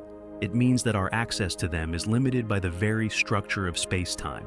We can theorize, simulate, and extrapolate, but we cannot observe. The laws of physics contain within them the mechanisms that define their own limits. This may be frustrating to the scientific impulse, but it is also deeply consistent. The universe is not simply what we see, it is also what we are prevented from seeing. These boundaries are not only spatial, they are also temporal and causal. Just as there are regions we cannot reach in space, there are events we cannot influence in time. The future beyond a black hole's event horizon is forever out of our control. The past light cones of distant galaxies no longer overlap with ours. The structure of the universe defines who can communicate with whom, what can affect what, and which events are connected by the flow of information. This causal structure is not an overlay on physics, it is physics.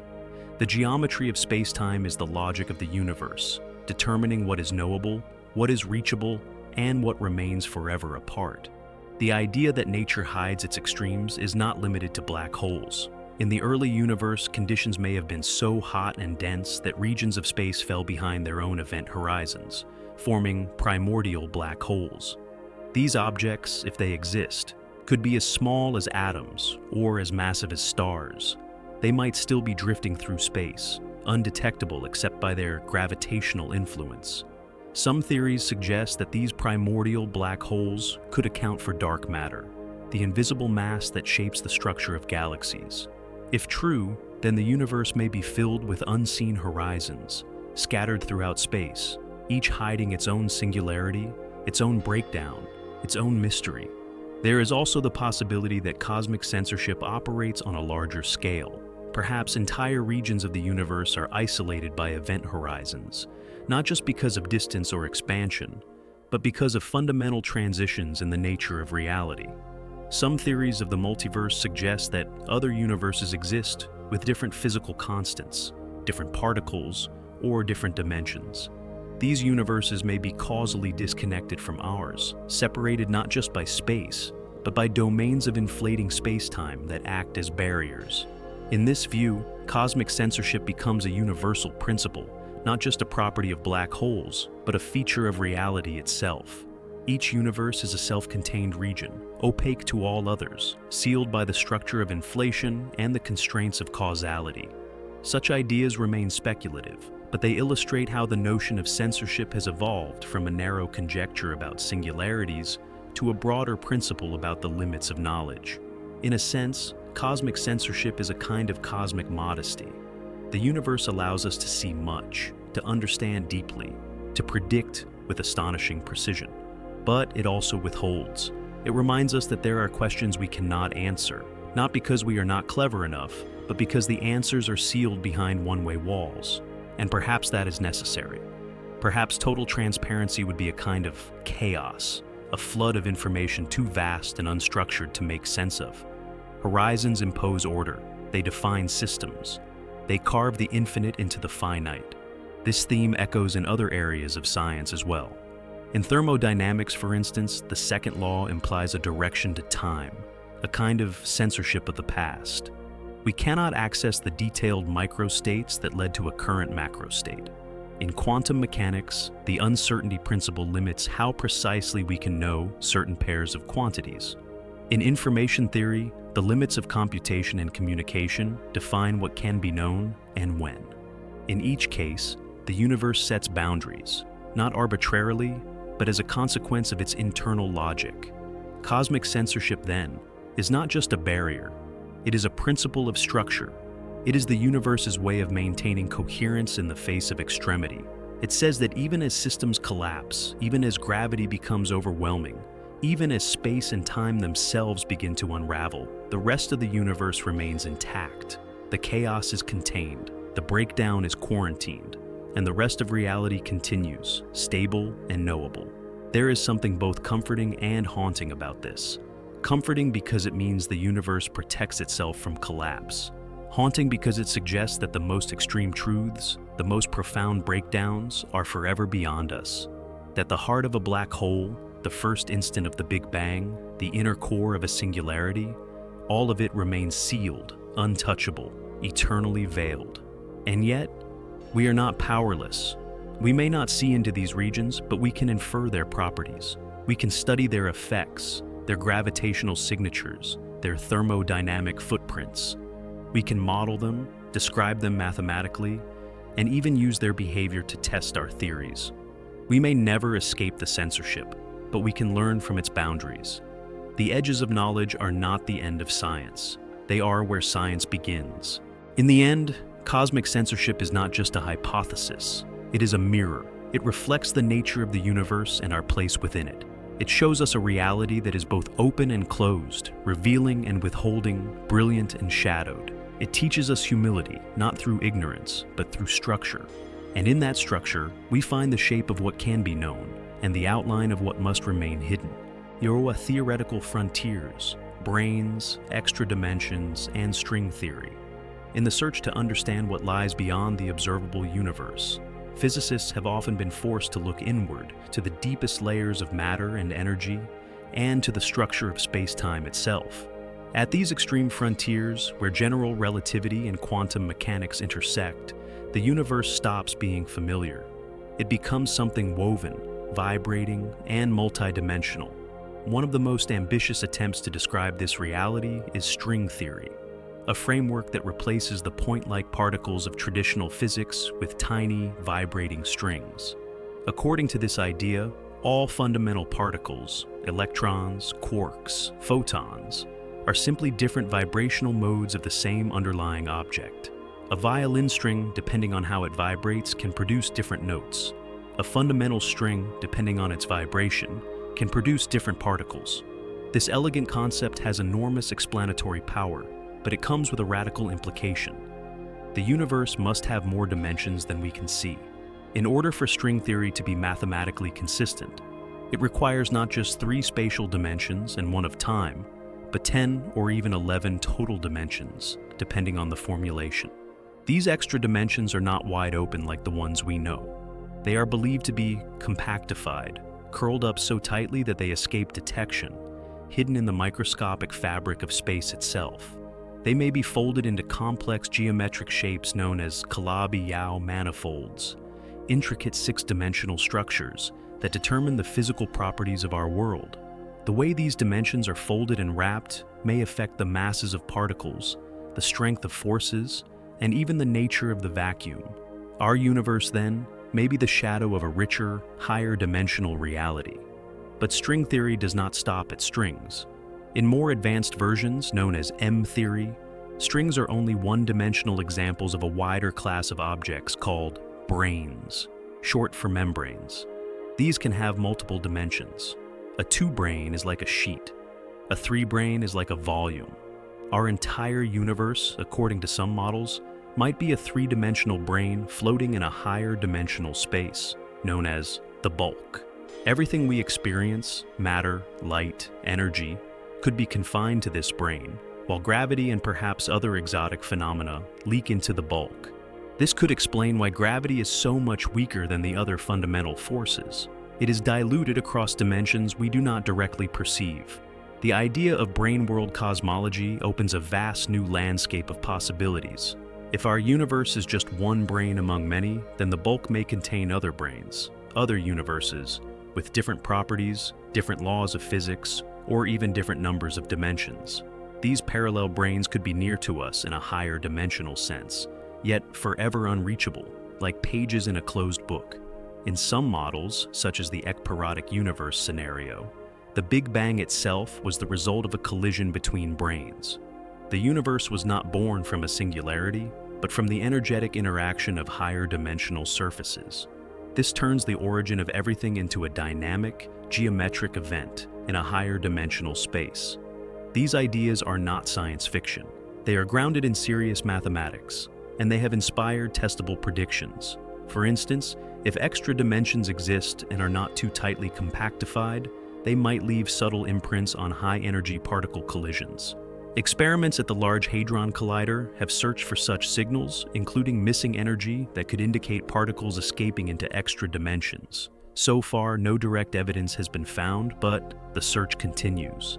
The mathematical beauty and internal consistency of string theory remain compelling, even in the absence of experimental proof. One of the most fascinating aspects of string theory is its potential to unify all fundamental forces.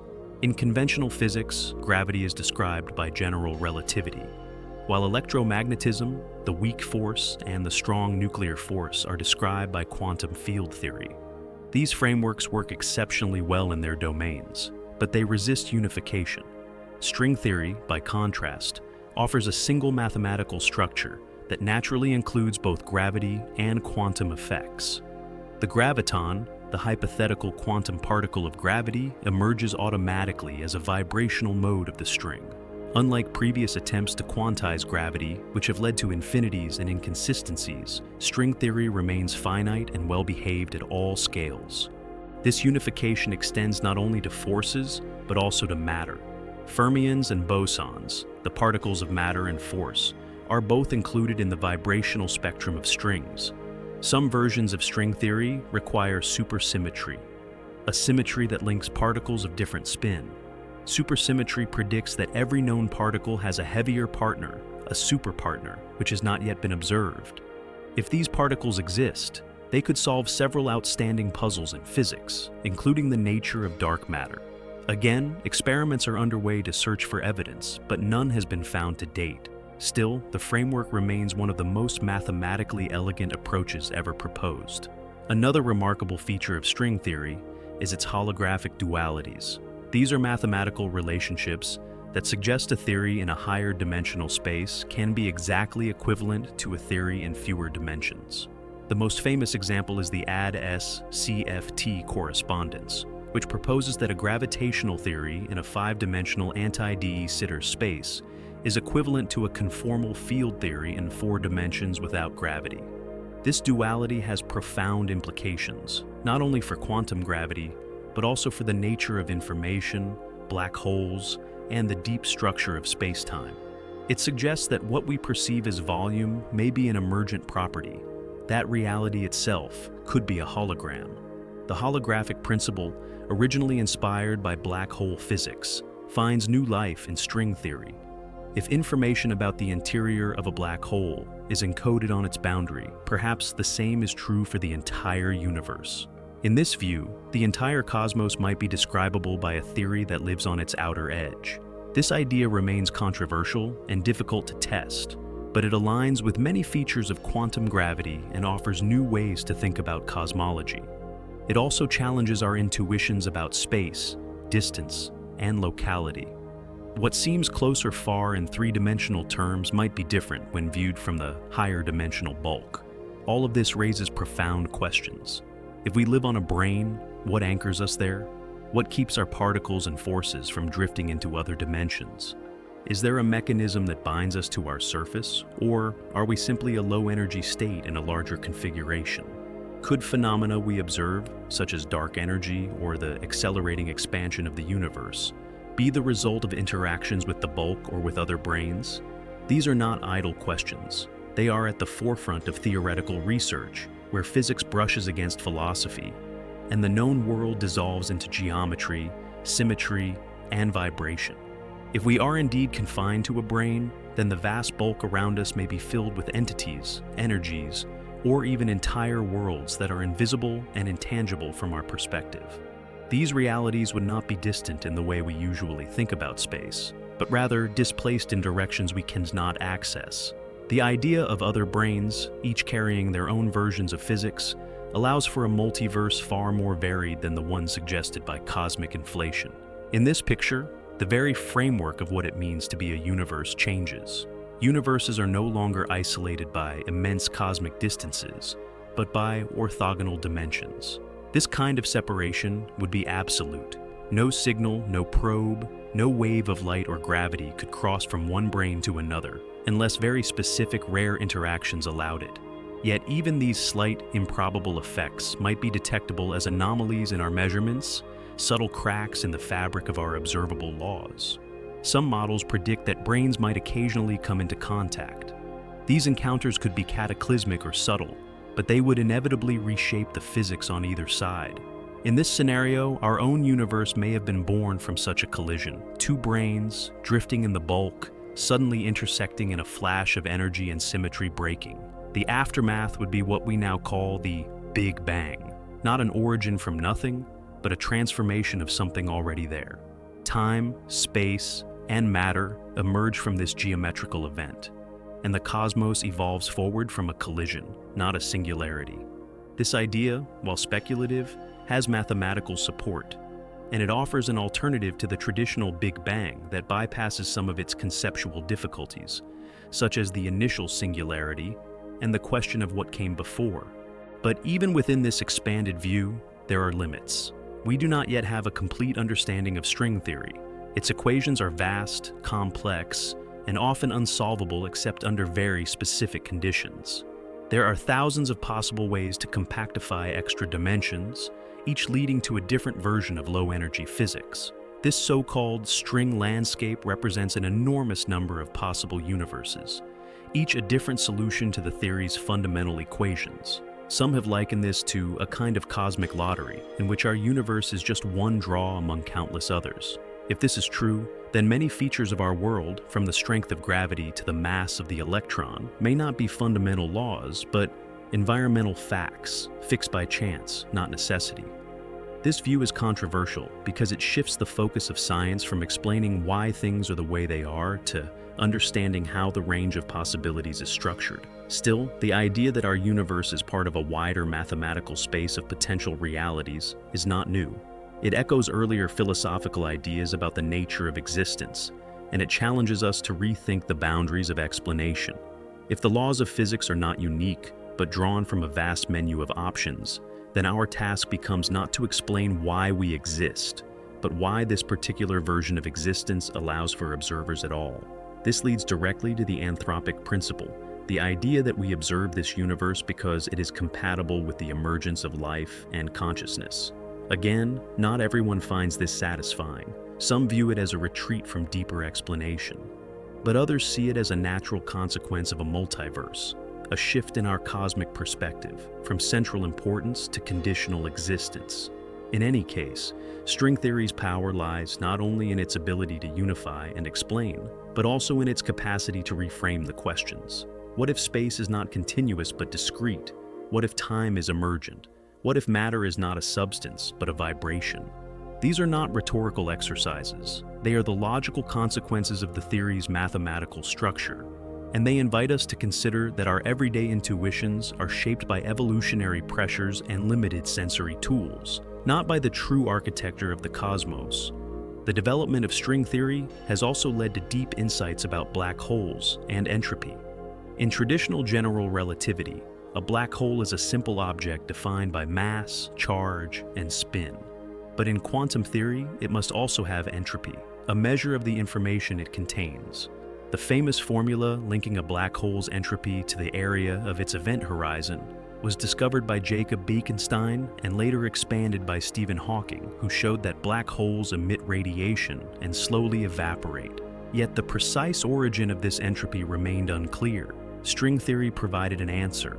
In certain cases, physicists have been able to model black holes as configurations of strings and branes, and to count the number of microstates consistent with a given macroscopic black hole.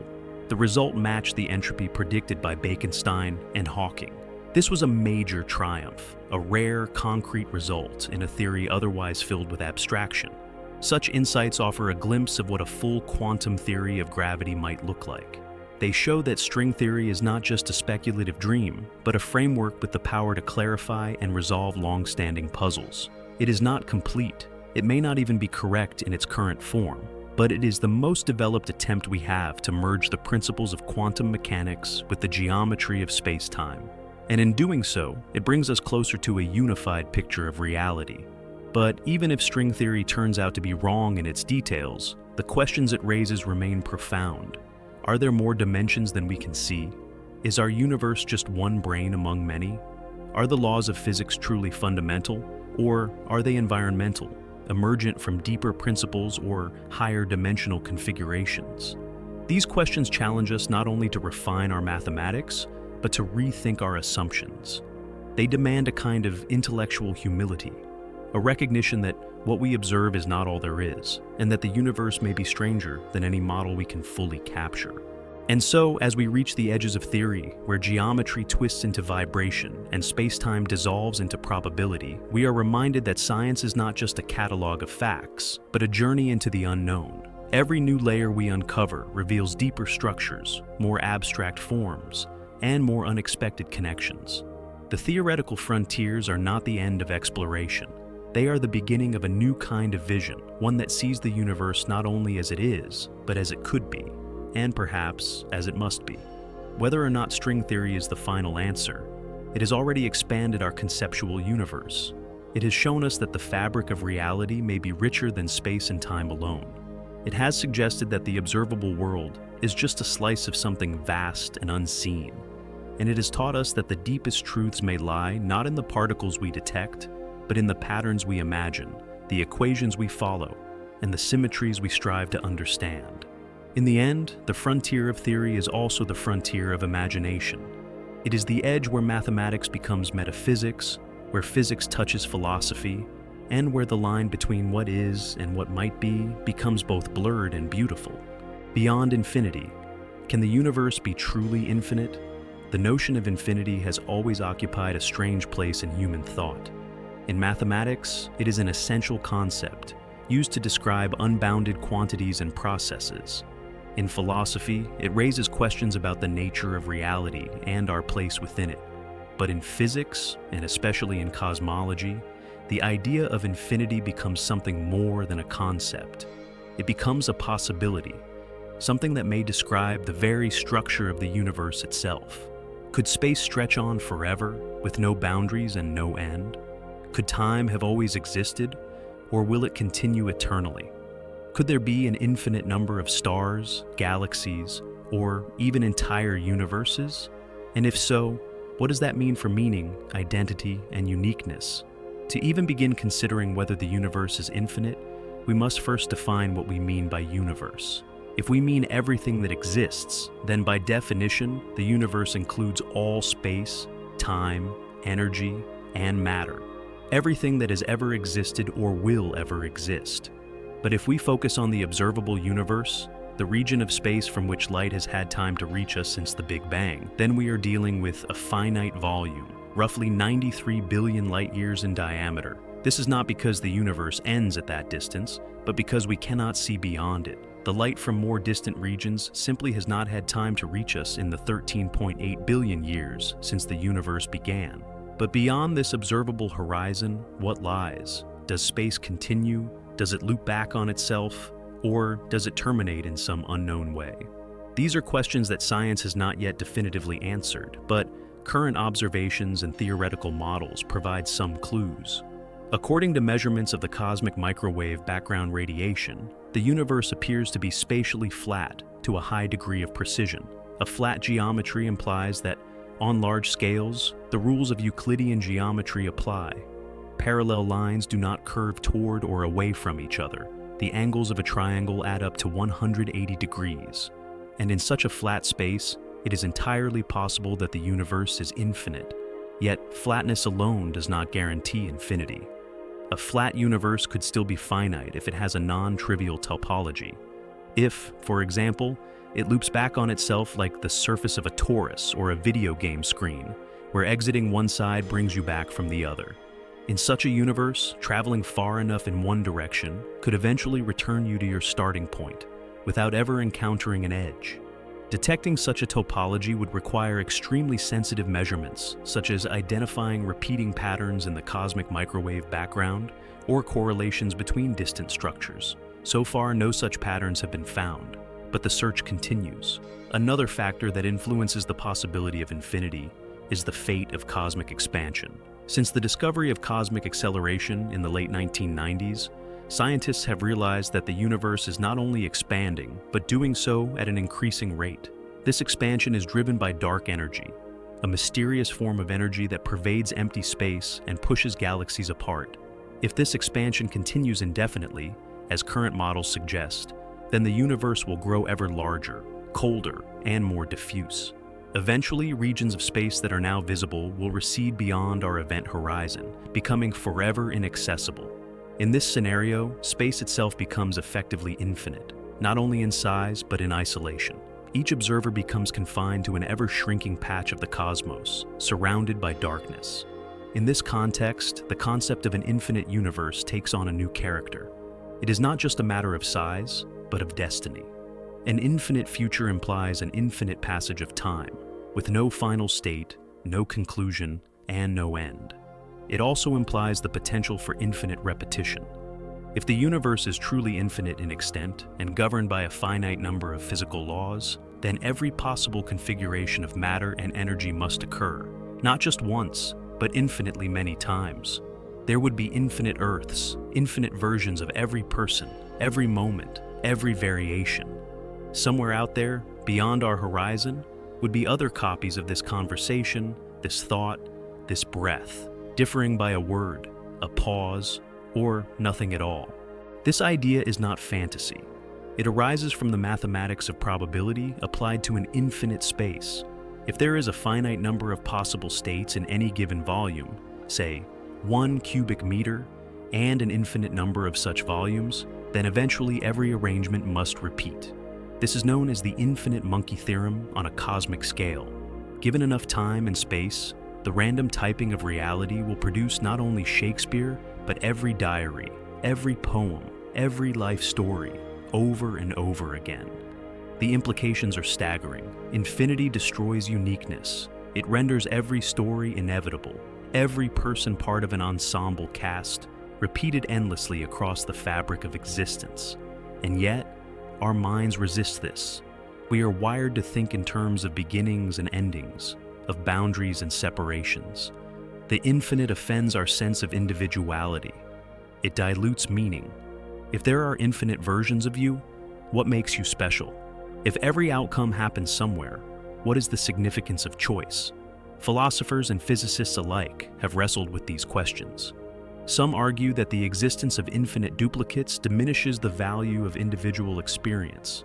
Others suggest that it enhances it, that to exist even once in an infinite cosmos is still a miracle of staggering improbability. Still, even within this grand vision, we must be cautious. Infinity is not something that can be measured.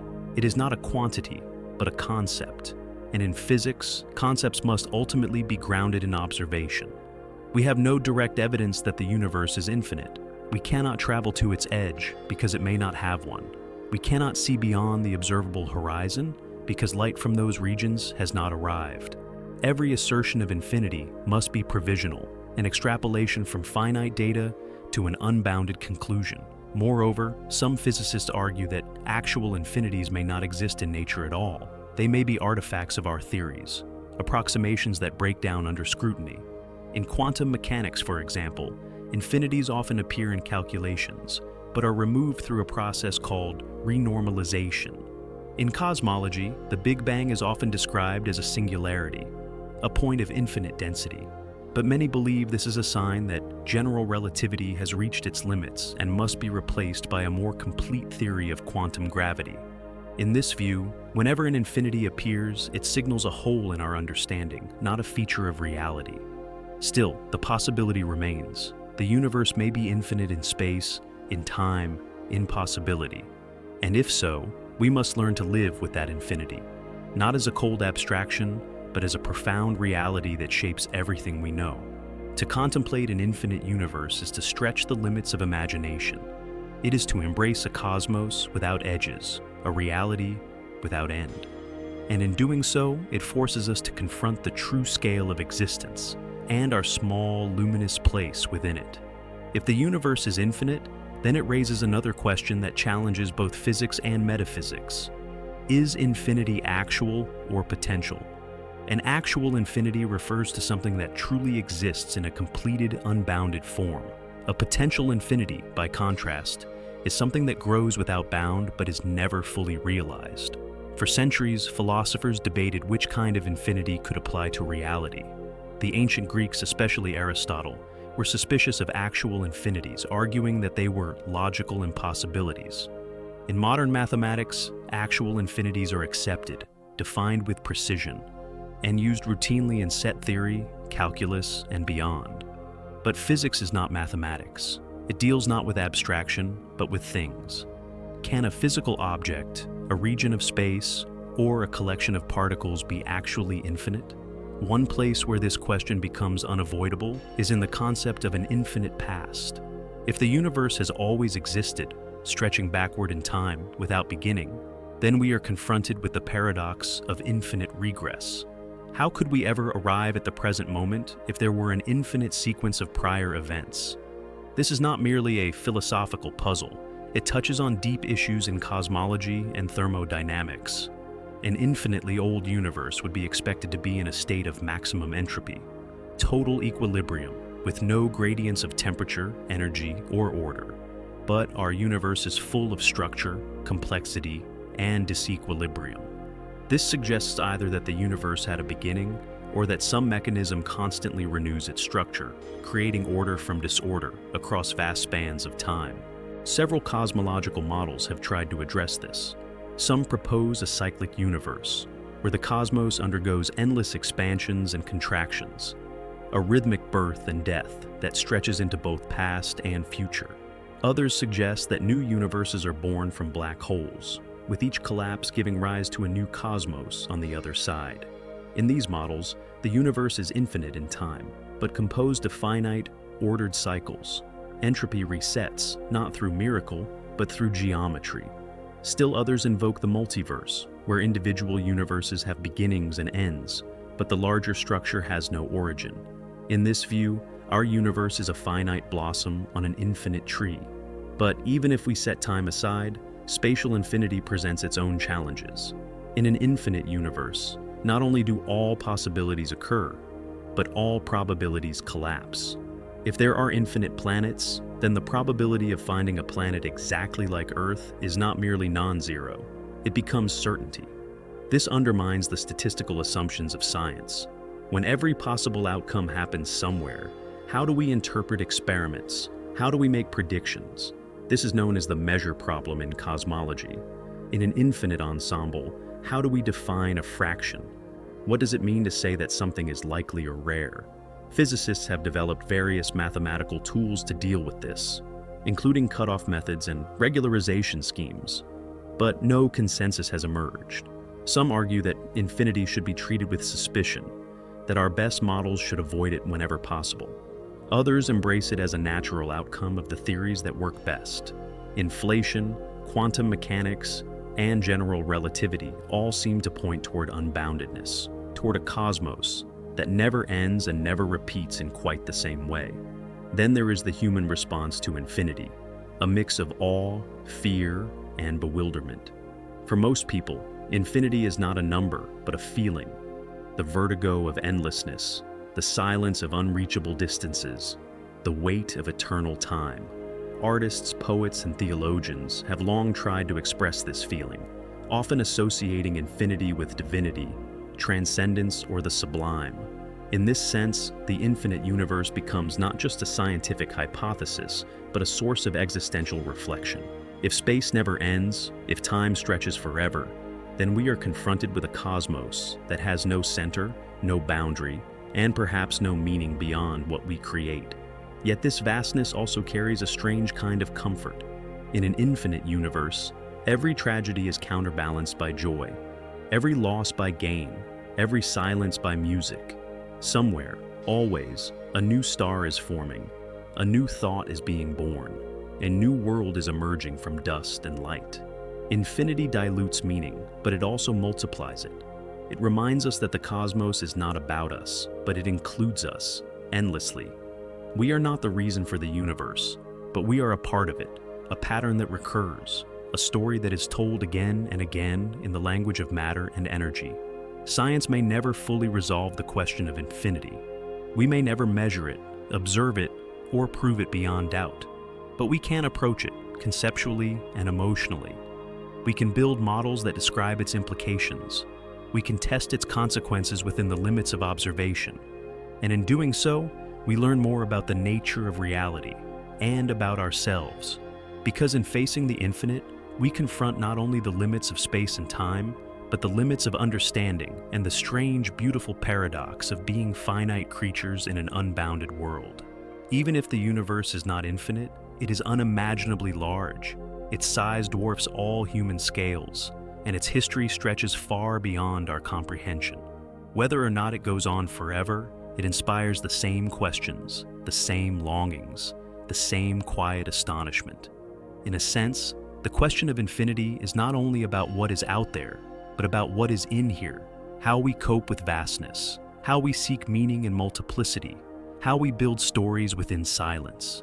Some have proposed that we adopt a kind of cosmic humility in response to these ideas. Instead of insisting on answers, we might learn to live with questions. Instead of demanding closure, we might embrace openness. Infinity, then, becomes not a threat to knowledge, but a frontier for curiosity.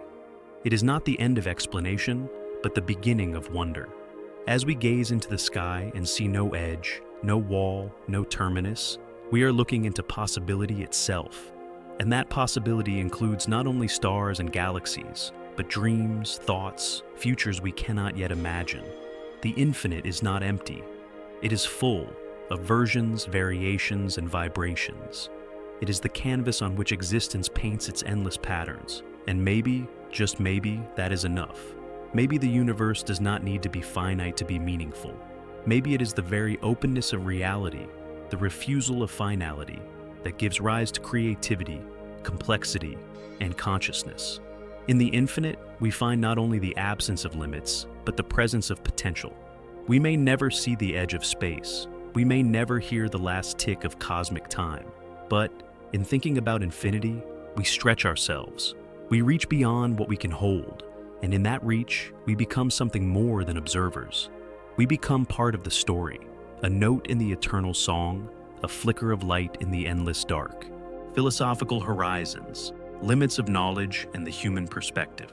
From the earliest moments of human curiosity, we have stared into the sky and wondered what it all means. Not just what is out there, but why it is there at all. Why anything exists. Why we can ask. Why we can know. These are not questions that physics alone can answer. They belong to the wide, open field of philosophy, the space where science and subjectivity intersect. As we approach the furthest limits of our understanding, we encounter not only the boundaries of observation, but the boundaries of comprehension itself. What can we really know about the universe? Are there absolute limits to knowledge? And if so, what do those limits tell us about ourselves? One of the most profound ideas to emerge from both science and philosophy is the recognition that we may be epistemically bounded, that is, limited in what we are able to know, not because we lack effort or curiosity, but because of the constraints of our cognitive architecture and our place within the system we are trying to understand. Just as a fish cannot conceive of dry land, or a dog cannot grasp calculus, there may be truths about the universe that lie forever beyond our conceptual reach. We are embedded within the cosmos, products of its laws and conditions, and any model we build is shaped by those constraints. Our senses evolve for survival, not for cosmic insight. Our language developed for communication, not for describing 10-dimensional geometry. Even our mathematics, as abstract and powerful as it is, may reflect biases and assumptions grounded in the way our minds process patterns. This idea is not new. Philosophers from Kant to Wittgenstein have argued that our knowledge is mediated by the structures of perception and cognition. What we call reality is filtered through our categories of thought: space, time, causality, identity, and we cannot step outside these categories to see what lies beyond them. Modern cognitive science supports this view, showing that perception is not a passive mirror, but an active construction. We do not see the world as it is. We see it as it appears, structured by our brains, tuned by experience, and shaped by expectations. In the realm of physics, this leads to a kind of humility. As we explore ever deeper into the nature of reality, into quantum fields, curved space-time, and the fabric of existence, we must consider the possibility that some truths may be inaccessible, not only to us individually, but to humanity as a whole. There may be regions of the universe we can never observe, not because we lack the tools, but because light from those regions will never reach us. There may be forces or dimensions we cannot detect, not because they are hidden, but because they do not interact with us in measurable ways. There may be physical laws that appear to be fundamental, but are in fact emergent from deeper, unknowable principles. The map is not the territory, and the models we build are not the reality itself, but approximations shaped by the tools we have. One striking example of this is the role of the observer in quantum mechanics. At the smallest scales, the act of measurement alters the system being measured. There is no detached viewpoint, no godlike perspective from which to survey the universe objectively. Every observation is entangled with the conditions of the observer. This is not just a technical problem, but a philosophical challenge. It suggests that knowledge is relational, contextual, and incomplete. The universe does not simply present itself. It responds to the questions we ask, and the way we ask them matters. This leads to the problem of self-reference. When a system tries to fully understand itself, paradoxes emerge. This is true in logic, where Gödel's incompleteness theorems show that any sufficiently complex system of arithmetic contains statements that are true, but unprovable within the system. It is true in computation, where the halting problem shows that some questions about computer programs cannot be answered by any algorithm. And it may be true in cosmology, where our attempt to model the universe from within the universe inevitably confronts limits. We are not outside observers. We are participants, entangled with the very thing we are trying to describe. Even the language we use to express our knowledge is limited. Scientific theories rely on mathematics, which offers precision and abstraction, but not always clarity or meaning. Philosophical language offers depth and nuance, but often lacks testability or rigor. Metaphors bridge the gap, but they distort as much as they illuminate. We speak of strings and waves, of dimensions and horizons, but these are conceptual scaffolds, ways to carry ideas, not the ideas themselves. When we speak of the universe as a machine, or as a code, or as a hologram, we are reaching for understanding through analogies. But the reality may be stranger still, something that cannot be captured in words or symbols, only approximated in thought. This does not mean we should give up the pursuit of knowledge. On the contrary, it is a call to deepen it, to recognize that inquiry is not a path to certainty, but a journey through layers of insight, each revealing new mysteries. The limits of knowledge are not walls, but horizons, places where our current understanding fades into speculation, where new questions emerge, and where wonder begins. These horizons move as we move. As we develop new theories, new tools, new ways of thinking, we push the boundaries further, but they never disappear entirely. Every answer breeds new questions, and every discovery reveals deeper unknowns. In this way, science becomes a kind of philosophy in motion. It is not merely the accumulation of facts, but the refinement of questions. It is the discipline of not only knowing more, but knowing how to know and where knowledge ends. This is a deeply human endeavor. It reflects our desire to make sense of the world, to find order in chaos, to see beyond the veil of appearances. And yet, it also reflects our fragility, our need for meaning, our fear of uncertainty, our longing for clarity in a universe that may be fundamentally ambiguous. As we confront these philosophical horizons, we are also led to consider the role of consciousness. What is it that knows? What is it that wonders? What is it that feels awe, confusion, curiosity? Consciousness is the medium through which the universe becomes aware of itself. It is not merely a product of neurons and chemical reactions, but a phenomenon that raises questions no other entity in the known cosmos appears to ask. In the face of infinity, complexity, and uncertainty, consciousness is the one thing we cannot deny. It is the light by which all other things are seen. If consciousness is the lens through which the universe is experienced, then any exploration of the cosmos is also an exploration of the self. We cannot separate what we know from the one who knows it. Every measurement, every theory, every interpretation is filtered through human awareness. This is not a weakness, but a profound fact. It means that in some way, the study of the universe is a mirror. When we ask what reality is, we are also asking what we are. This interdependence suggests that the boundaries between physics and philosophy, between matter and mind, are not as rigid as they might appear. They are fluid, porous, and constantly shifting as our understanding deepens. Some thinkers have gone further, proposing that consciousness may not merely observe reality, but participate in its unfolding. This idea appears in various forms, from Eastern metaphysical traditions to Western philosophical idealism to speculative interpretations of quantum mechanics. In some views, consciousness is primary, more fundamental than matter, energy, or space.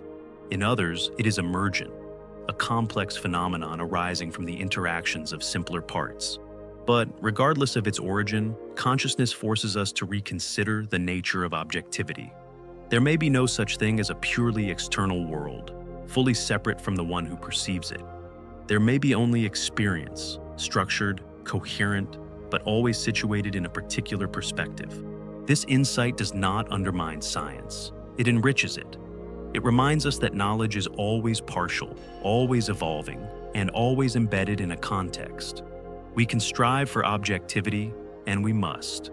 But we must also acknowledge the limits of that striving. We must remain aware of the assumptions we bring to every problem, the metaphors that shape our thinking, and the values that guide our interpretation of data.